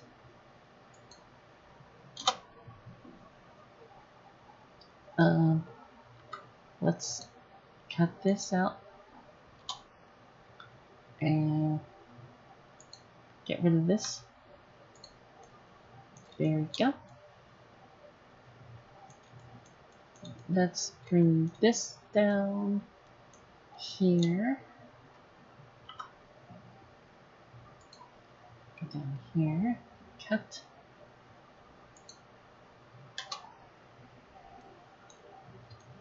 Okay. And so I want to show another thing here that we have. So one of the things that some people have issues with when they first start with Blender, let me bring this out, is when they first start with Blender and they're just hitting buttons trying to figure out what to do and stuff. Sometimes one of the things they accidentally do is this. Well, fuck, where's my object? And they're sitting here panicking, going, what happened? How do I find my object? What happened? It's gone, I deleted it. They're trying to do Control Z and it doesn't happen. Well, just so you know, all you did was hit the H key. That's what hides it. So Blender has a way you can hide meshes, parts of meshes, whole objects and stuff, and it's called the hide key or hide button. So, and you use the H key to do it. So if you want to unhide your stuff because you accidentally hit it, you hold Alt and H, and it's back. Yay! And there it is. So remember, if you're a first time user in Blender and you accidentally think you deleted something and everything's hiding, and your object's still here in the outliner, just Alt H and you'll get your item back and unhide things. The reason I'm showing this though, besides this little newbie mistake that almost everyone does, you're not a Blender user unless you've done that mistake. But the other reason I'm doing this though is because, let me show you something here. So I want to make this line go all the way across, except I got a problem. I can't see it, and I don't want to have this darn outline for the wireframe in the way for this. So this is what I'm going to do.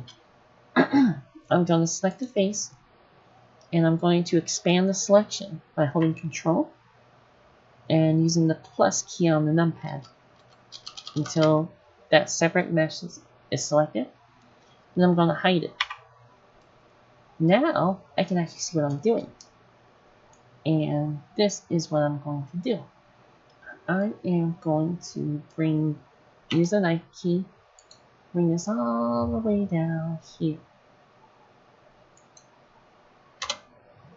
There we go. And let's see here. I brought it all the way down there. I'm thinking about how I want to end this. Let's see. Bring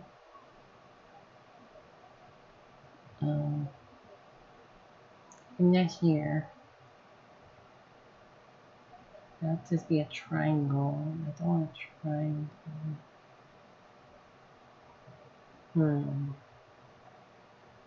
Um.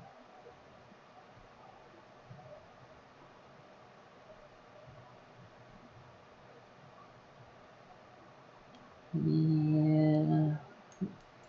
Yeah, sometimes I gotta think about how I want to actually do the actual. Um. Um. Um. Um. Um. Um. Um.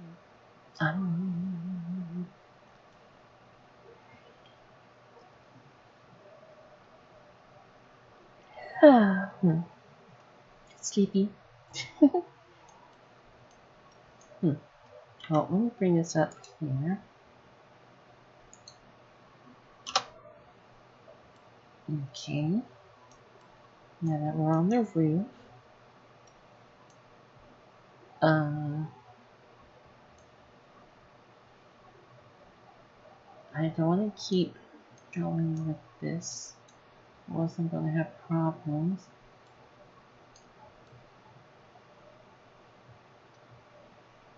If I do it this way, it's still going to act a little strange.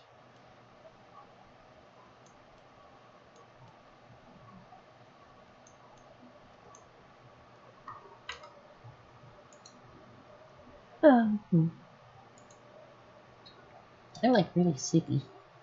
Sorry. Sorry for the yawns. I'm tired. I've been so busy trying to get things to work.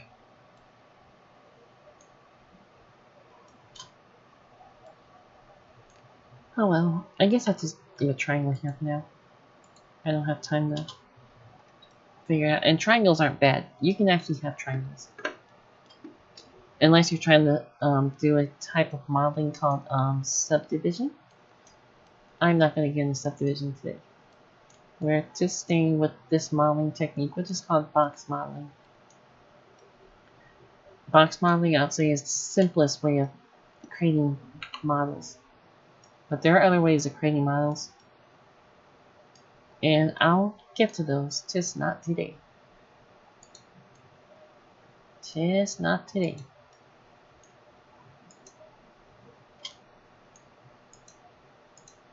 Okay. So I want to start forming this little shelf slash balcony. That was the reason I actually started making this right here. To add a variety to, because I'm thinking there's probably an upper walkway or something. Let's see here. So have that there. Let's move you this way. Oh, there you go. Move you this way.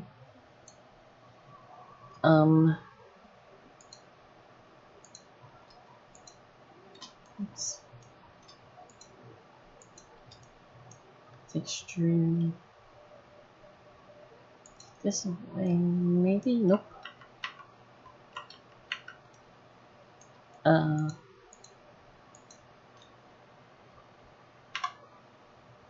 Extrude like this. There we go. Move you a bit this way.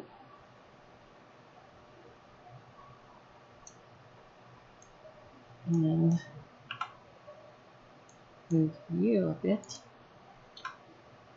over here.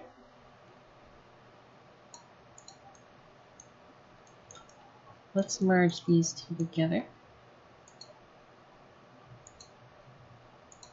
Merge at last. Then I'm gonna move you this way. Actually, let's keep you like this, just to keep it a bit interesting. I should have probably did that over here too. Whatever.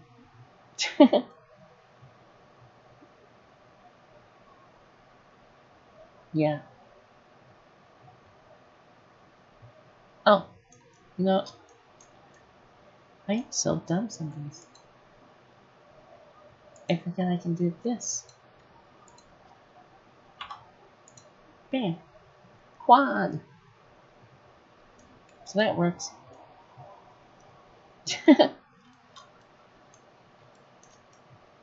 Okay.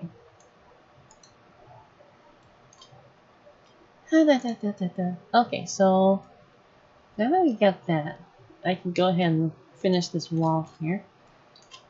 And to do that, we are going to use the bridge tool. Make sure when you use the bridge tool that the amount of edges on each side that you're bridging between is in the same amount. Because if it's not, your bridge is going to mess up real bad. And you'll be wondering what's going on. Well, what's going on is that your edges don't match. Okay, so let's go to edge. We want to bridge edge loops. Look at that, bam!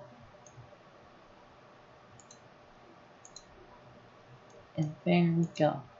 So now, the inner edge actually is a bit more interesting now. Yeah, I like that a lot. Oh, you know, that's right. So, for the, do I want to do that? I could do it. I'll have to cut things in half though. Yeah, I don't want to do it that way.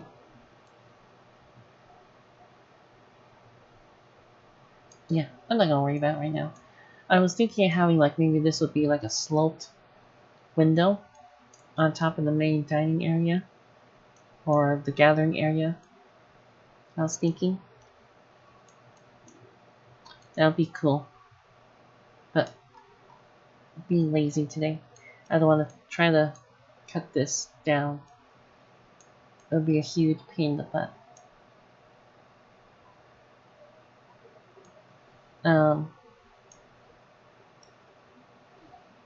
So let's see, what do I want to do? Because this area, the tower is interesting.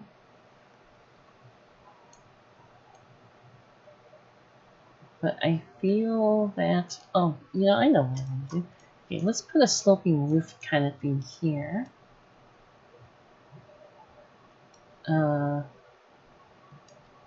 Shift A, add a cube. Go here, go up. We're going to change the side by selecting one and dragging up. Oops, not like that. I want the whole edge. Go up,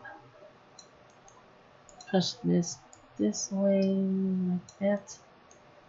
You go over here. You go over here. Here we go. This actually will work a lot better, I feel. So let's bring this over here. And then let's grab the edge here and we're gonna bring this down. Like that. And then we're going to extrude this face. Like that. Just leave it like that. Then we want this. Like that. There we go. Something like that. And grab the bottom here.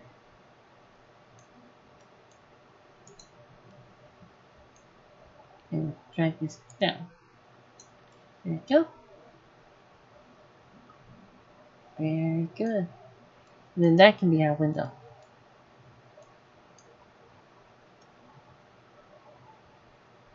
Let me grab this edge.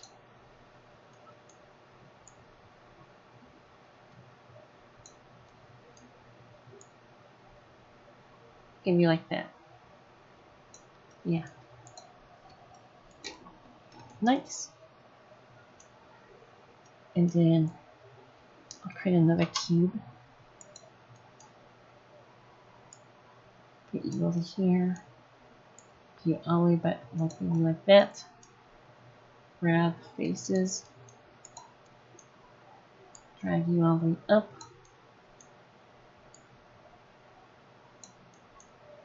And you this way. And you this way. Very nice.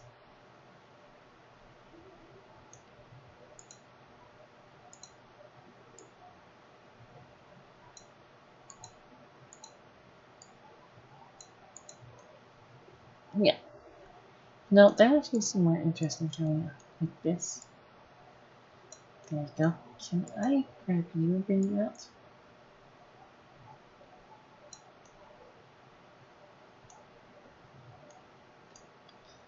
Let's select you.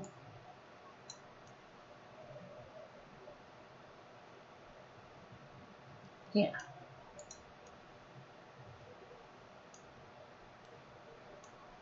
Interesting. I like that. And then these could probably be windows right here. Kind of like over here with this box right here. I was thinking kind of windows there. This would be like a big old thing of windows right here. Let's actually bring this in a bit.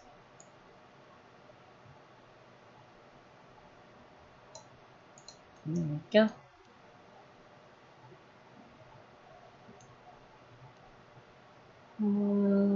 Yeah. Do like that.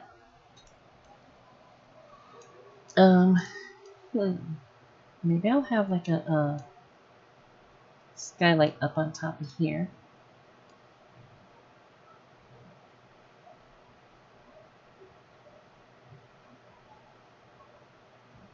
I'm thinking, do I want that? Let's see. Yeah, I think I will. So I'm gonna show how to make a more unique shape out of a cube.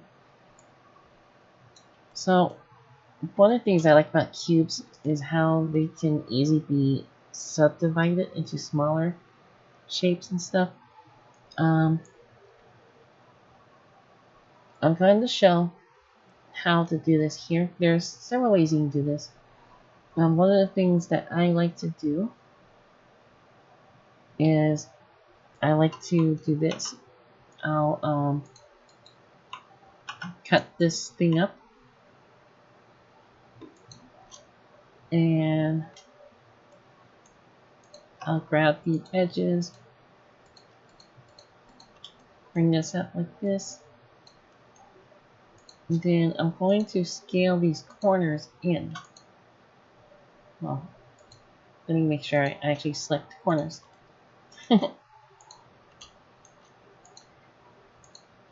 But anyway, I'm going to scale the corners in, scale, Shift C, and look at that. We have an octagon. Nice. I want an octagon. There we go. And then what I'm going to do is I'm going to inset the tops of the octagon like this. Then I'm going to bring this up, grab the center vertex and bring you up. And then let's bring in the bottom just a bit because it doesn't need to be that big. Maybe like right there. And then let's select this whole thing. And let's move it over here. And that's a little big, so let's shrink it. And look, we have a large round skylight for our atrium. That's pretty cool, huh? Isn't that nice? Yay. Okay. So we have that. We get that.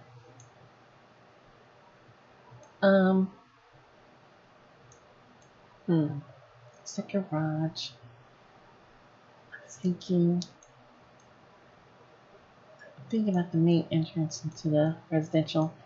Main entrance into the residential. I'm thinking maybe, like you said, the garage. Oh, you know, I forgot to unhide this. Remember what I said? Alt H. There we go.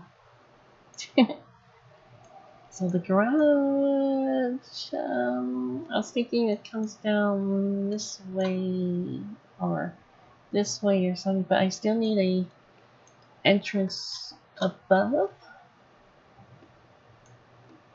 So maybe like a fence or a wall here that hides the residential entrance. I can make another cube for that. Another cube. Another cube. Another cube. Another cube. Another cube. Do you like my cube?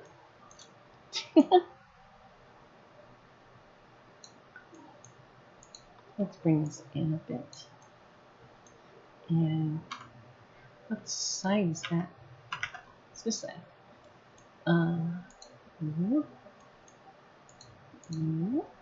Right there. Bring you down. And then we're going to move this whole thing over.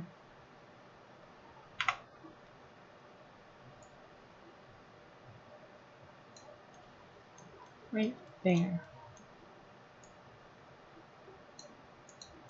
So that's a wall.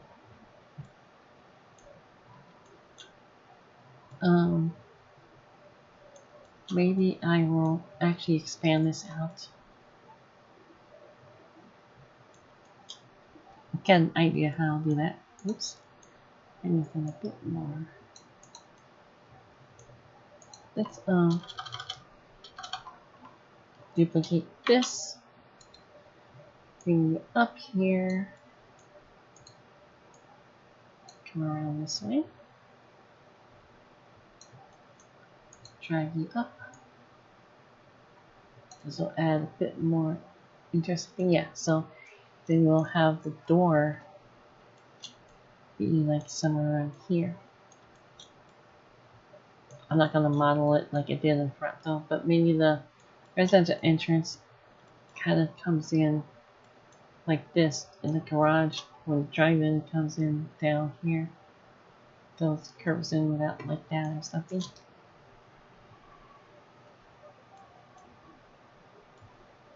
That's actually pretty cool. I like that because then it's a nice cozy entrance here.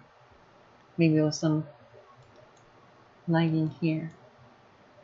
This actually expands this little area out up here.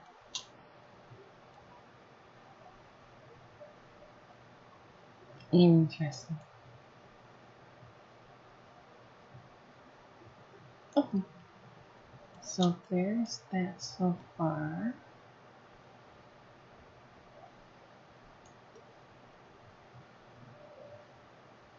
Okay, so we get that side over there. Still need to figure out what we want to do with this U over here. Because right now this is kind of boring except for on the inside. The inside... inside is okay. Actually on the inside, you know, I want to add another thing here. Another vertical element. Whoops, I've been hitting it so many times. Let's add another vertical element on the inside of the courtyard. We're going to rotate by Z, by 45 degrees, or sort of. Maybe about, maybe like that. Then bring this in, bring both sides in.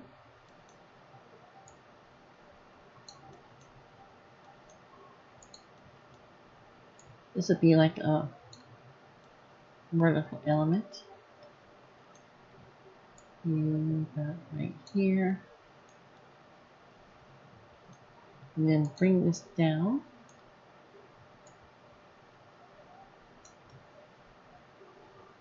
See? But I want this to actually be kind of open right here. You know, so instead of doing it like that, do this. And then let's create an edge cut here. And then below, we're going to extrude this down. All the way down. Like that. Nice.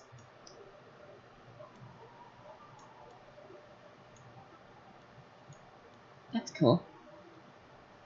And then, yeah, so now it's more like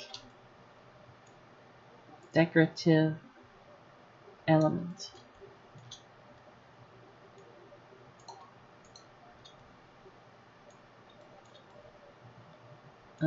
Maybe bring this up just a bit. Again, not trying to be perfect, just trying to make this interesting. See, so this will probably be cut up vertically. Ooh, cut up, I know.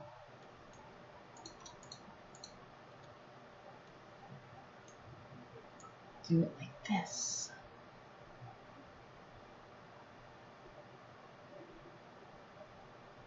There we go. Select the rest of this here.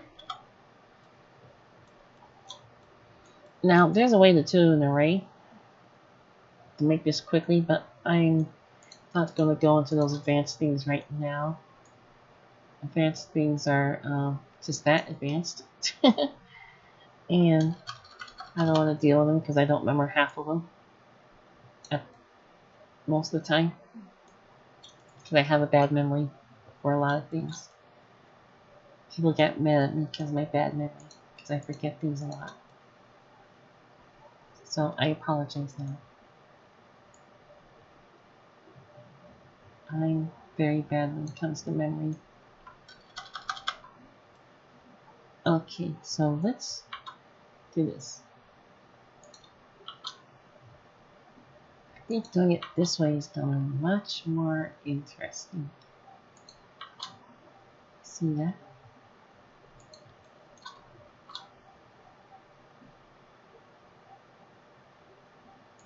Much more interesting.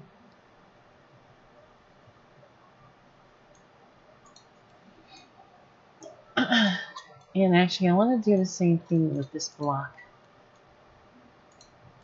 So let's do it here.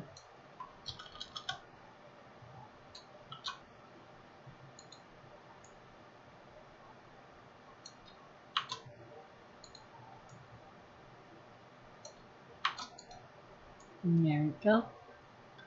Like that. Yeah, that's a lot more interesting.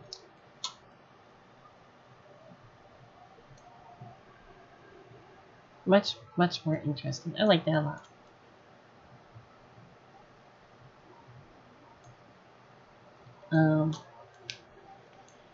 I think I will do something similar right here. Shift D.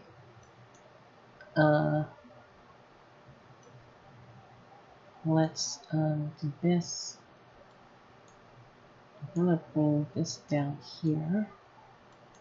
Bring you in like this.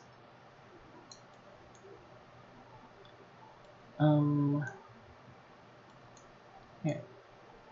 Whoops. There we go. And like that.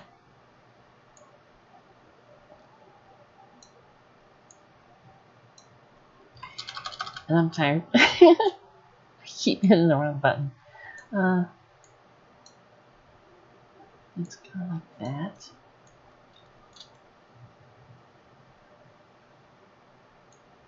What does this look like if I go right here?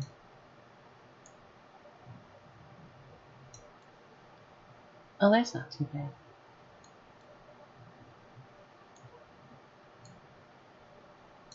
There we go.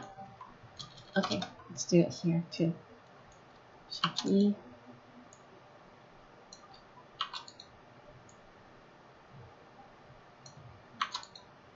See, and that's what's cool about those little vertical elements. It breaks up a lot of the horizontal lines.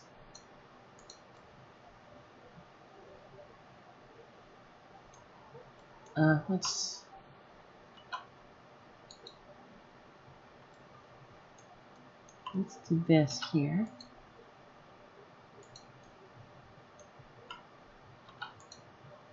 Right up. Doesn't have to be perfect.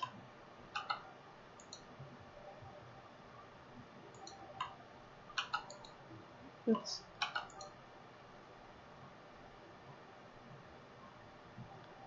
There we go.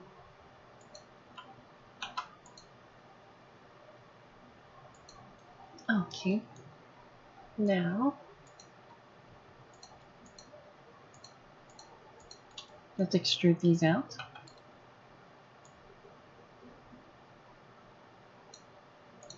All the way across like that.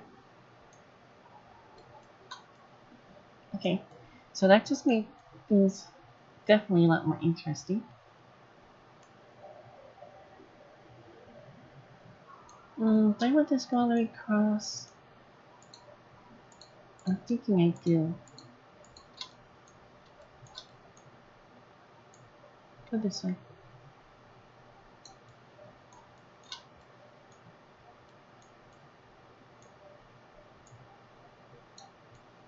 Okay, let's do that. Let's do the same thing here.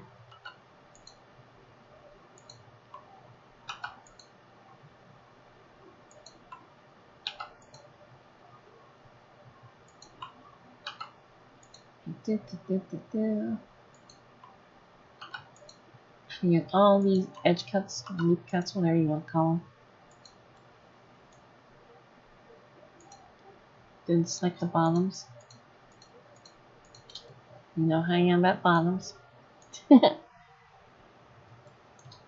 Extrude and bring this down. There we go. Okay, so that definitely makes that side a bit more interesting like that. I still feel I need something here, and definitely over here. Oh, you know what I need as well? I'm thinking, do I want to do a...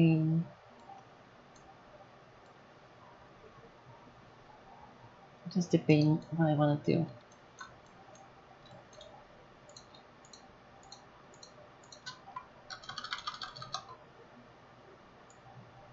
Maybe a bit more this way.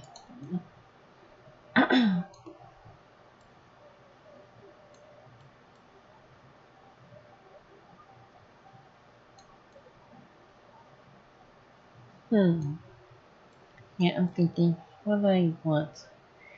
Because I was thinking of having some sort of horizontal roof thing going on.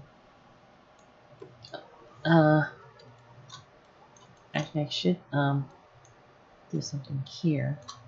Let's add a cube. So if you notice, one of the things that I've been doing here is I actually, if you notice the method on how I actually start building this, I blocked out the form, the overall basic shape of the home.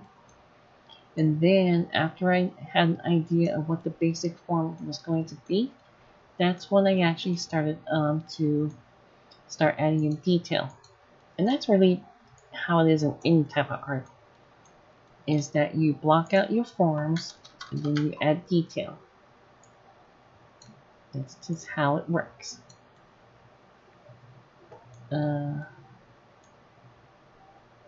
Yeah, I think that's okay. Oops. Go here. And we're going to actually no. Bring this in. There we go. And then But you notice how I'm also using multiple meshes to build this. You don't have to have everything as one mesh. It's not necessary. Go right there. You can't see.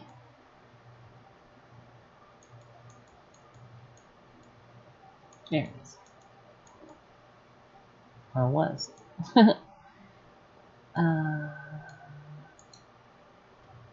Let's focus on this so I can see it.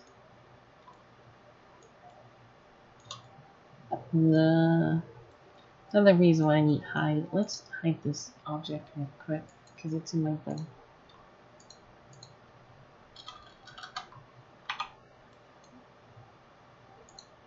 And this too. Let's hide this. There we go. Okay. Now we'll grab the edge. Drag this out so I can see it. Let's go Alt H. Now let's bring you in.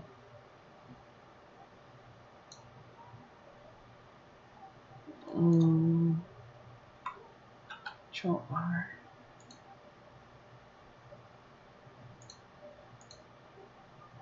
Bring you in like that.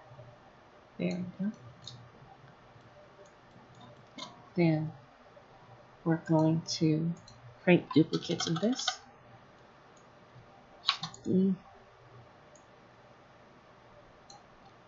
Shift D, Shift D, Shift D, Shift D,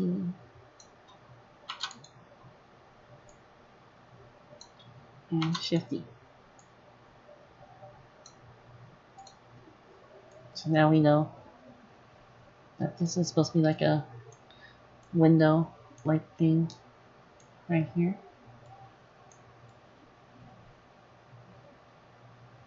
Kind of like that.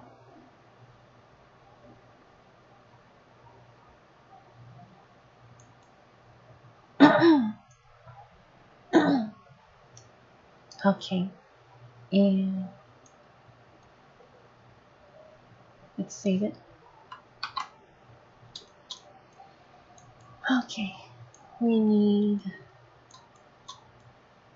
need something here. So it's not so bland. The same over here is kind of bland. Over here is okay. I want this to be like a big solid thing here. I want that. And this is okay. We got this here. But I need something over here because right now this is kind of boring. We need something interesting to look at. The basement doesn't matter because you can't see it. That's on the ground. We got 3 floors. 1, 2, 3, 4. Sorry, 4 floors. If you count the basement.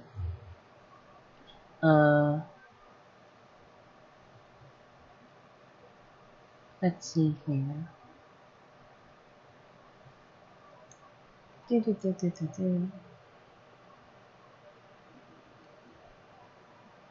Just thinking. I'll tell you what. Let me look at some reference. I have some stuff open for reference over here. Because I did do a bit of research on designs for some homes and stuff. Let me see if I can show y'all. Let's see, where's my display? Let's see here. See, can y'all see that?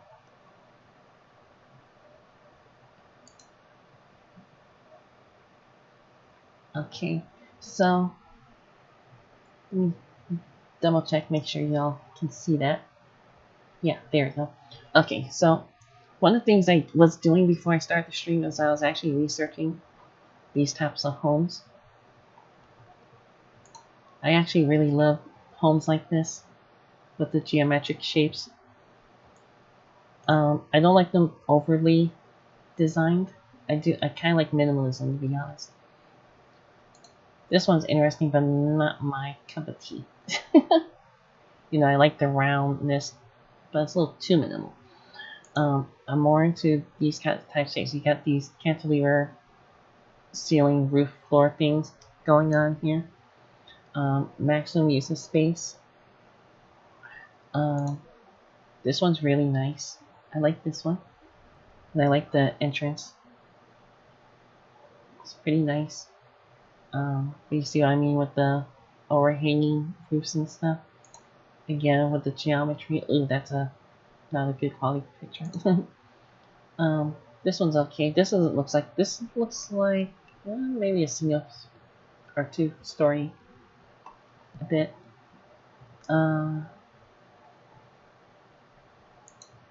This one's okay, but to be honest, I'm not into sloping roofs. Not really. Whoops, what happened? Oh, I hit a thing there. Let's see, what's this? Yeah, that's okay. Yeah, see, you kind of see how there's a door here that goes underneath. So I was thinking something like that in the courtyard, except it won't be plain like that because I want it to be more decorative and nice. You go, oh, this one has sloped roofs and stuff, but it also has those cantilever roofs. This actually looks like it's computer generated. Actually, it looks too clean.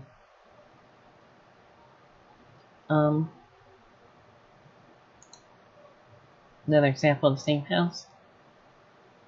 Yeah, that looks like it's a computer generated one. They photoshopped it on a existing lot. This is an interesting one, but again, I'm not into these types of roofs. Let me see here. Well, I'm not into the sloped roofs. This one's actually kind of cool. I like this one.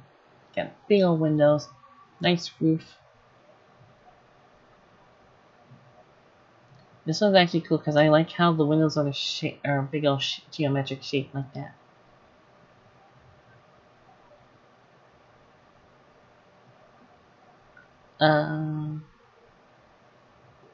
Let's see. I don't know how much I like about these ones where they look like a partial box that comes around and wraps up around and stuff. I'm not for sure how I feel about those type of designs. I don't know. Like, here's another example. See how it looks like it goes around like that, the shape like that? I'm not for sure I like that design. It's an interesting design, but I don't know if I like it. I'm more into something like this, see? See these flat edges and stuff? I like that. This is nice. You know, that looks computer generated as well. That looks too clean. Way too clean.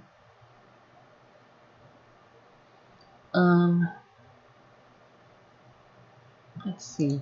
This is pretty. Oh, that's too small. I can't see anything with that image.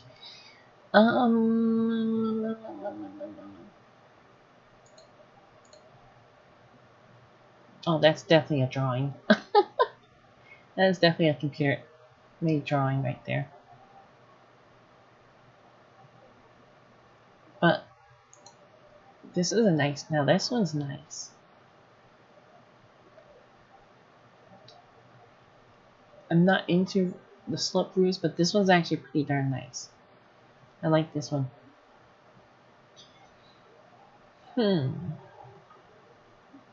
Debating now. Because some of these shapes might look interesting for my home. I could use some of that, maybe. Maybe I do want a slope roof somewhere. Just to make it interesting.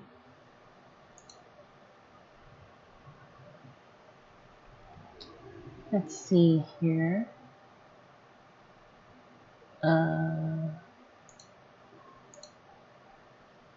That's an interesting design. It's kind of similar to some of the things I'm doing. That's really interesting. I'm not entirely sure if that's stairs or not. This is pretty. I like this. This is kind of similar to what I'm thinking of for certain things. I like that. Looks really comfy. And I like the colors, the dark colors. I'm into dark colors. Well, I like bright colors too, but I like dark colors.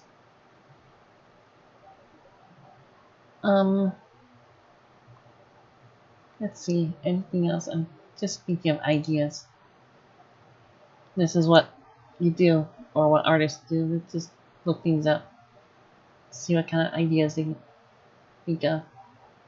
Or see, get inspired by.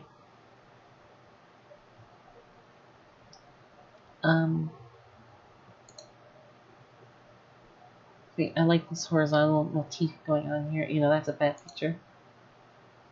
This is interesting. See, you've got a little mini tower here. Things going here. That's the garage. Yeah, I like this a lot. Look at that. You said like that. I like how the entrance is framed. That's pretty cool. My guest entrance is framed on my for my model home or dream home that making. This looks like the backyard. Oh yeah, it's gonna be fun doing interior design when I get to it. I love interior design. Interior design is my thing. Well, I'm not an expert at it, but I like designing interiors. It's interesting looking. I like how the entrance is framed in warm colors with the wood and the door is orange. That's pretty cool. This one's basic. That's another example of what I'm kind of going for with the different floors.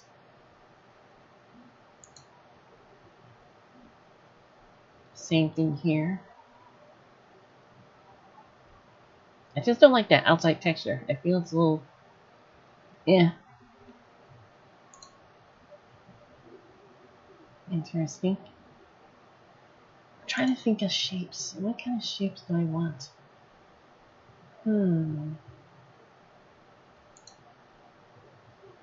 Shape.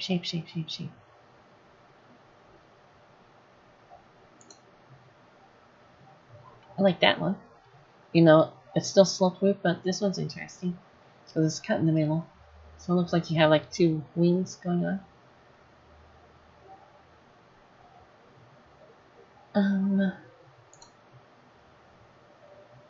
This is large and pretty. I think these are chimneys. Or they're supposed to emulate chimneys. Large house.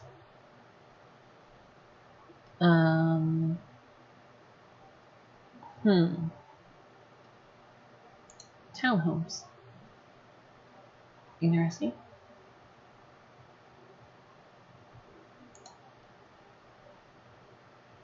Yeah. I don't know how something like this is supported. I'd be scared this will fall right off.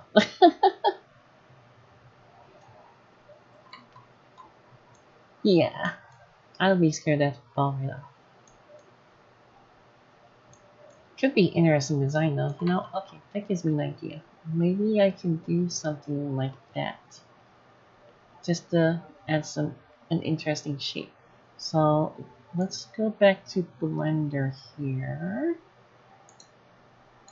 Let's see. Let's back to Blender.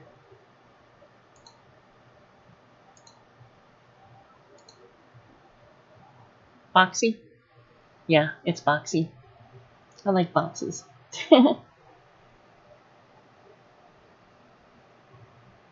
Yep. Boxy.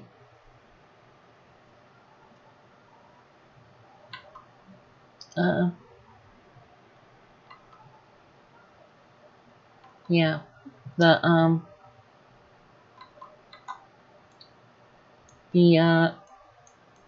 I wanted to be geometrical boxy, but at the same time needs to look a bit interesting.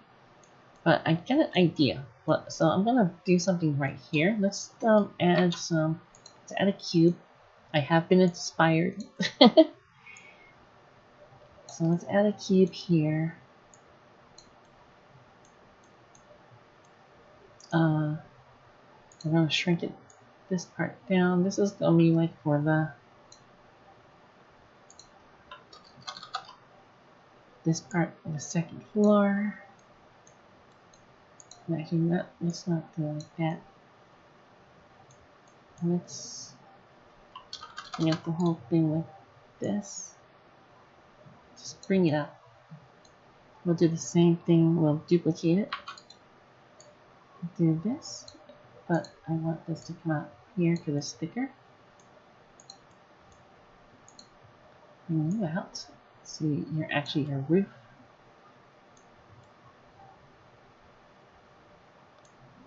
This roof needs to be in line with the courtyard.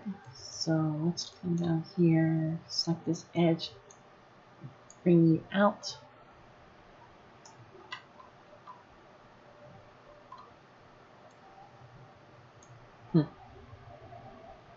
Kind of weird that some of my chat's not showing up on the other thing, but it shows up here.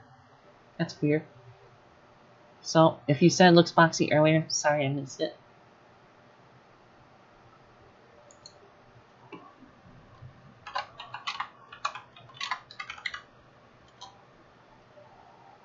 Very boxy.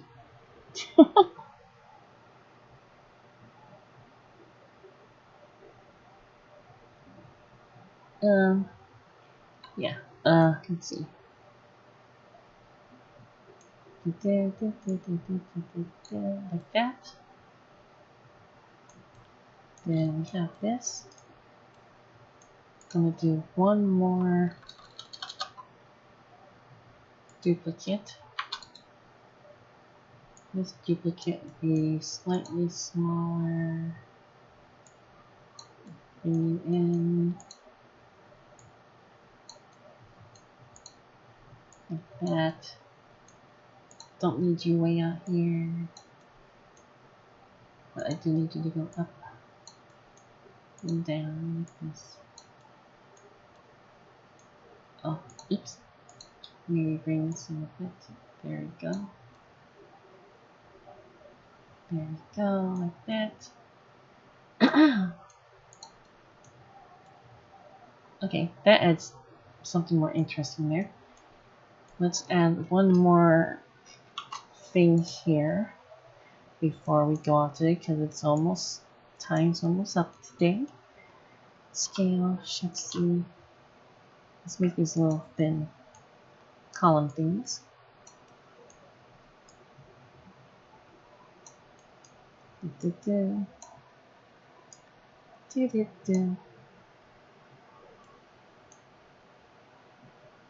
Scale Z.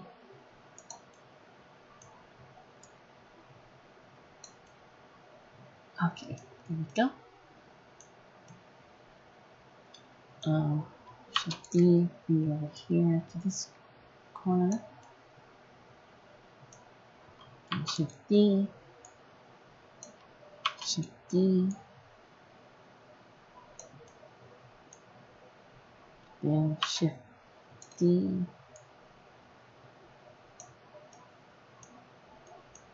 Then Shift D. Right there.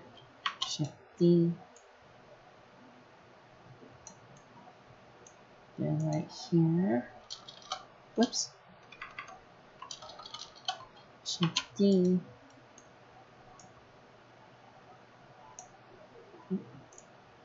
Come on, there you go. And Shift D right here. There we go. And then we'll add one more just to make it interesting. Scale in. Bring it in. Like this.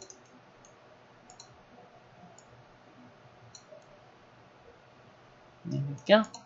Okay, that's interesting. Okay, I like that.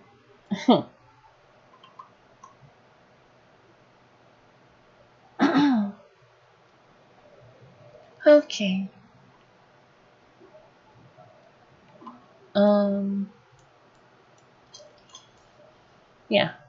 Okay. That definitely helped a lot on that side. It definitely needs something added there, and that right there actually helps a lot. Okay. Do I want to bring that all the way in? Yeah. Let me bring this all the way in. I want to do the same thing like it did with the other thing. So this will be the last thing I guess I'll do. Bring you over here. Over here.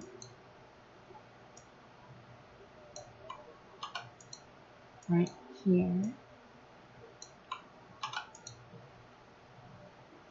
There we go.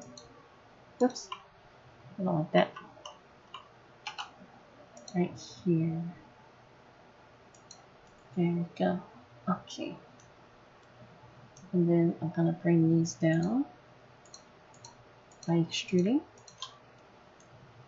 But you notice I didn't use that many tools.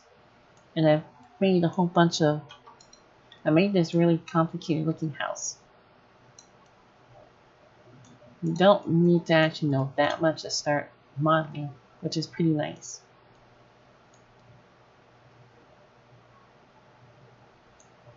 There we go. Okay. Okay, so this is a good base that we can start off with for when I actually get around to actually start designing where the rooms are, what rooms do what, where things are, and stuff like that. And I like all the decorative ideas that I've got on here. Again, this is conceptual.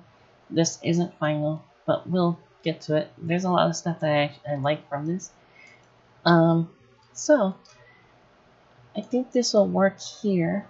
So I like this a lot. I hope everyone enjoyed what they saw. I hope it wasn't too boring. Next time, I'm hoping next time I should have the have an actual plan drawn out in Illustrator. That'll probably be next Saturday. So I just want to let you all know. So next week I am probably going to be streaming for probably 4 or 5 days next week. Most of those days will be Fast Starline 2. So let's see. So Tuesday night won't be Fast Starline 2. Is it Tuesday night or Tuesday morning? It's Tuesday morning. So Tuesday morning it won't be Fast Starline 2 because they will probably be in maintenance. So I'm actually probably going to stream Genshin Impact that day, probably. Yeah, so I'll probably do some Genshin Impact. And then Wednesday will be Fast Starline 2. Thursday will be on. Okay, that was weird. I don't know. Windows is being weird. Anyway, Thursday morning will be Fast Starline 2. Friday morning, maybe City Skyline. I have to make sure I still got it installed. I think I do.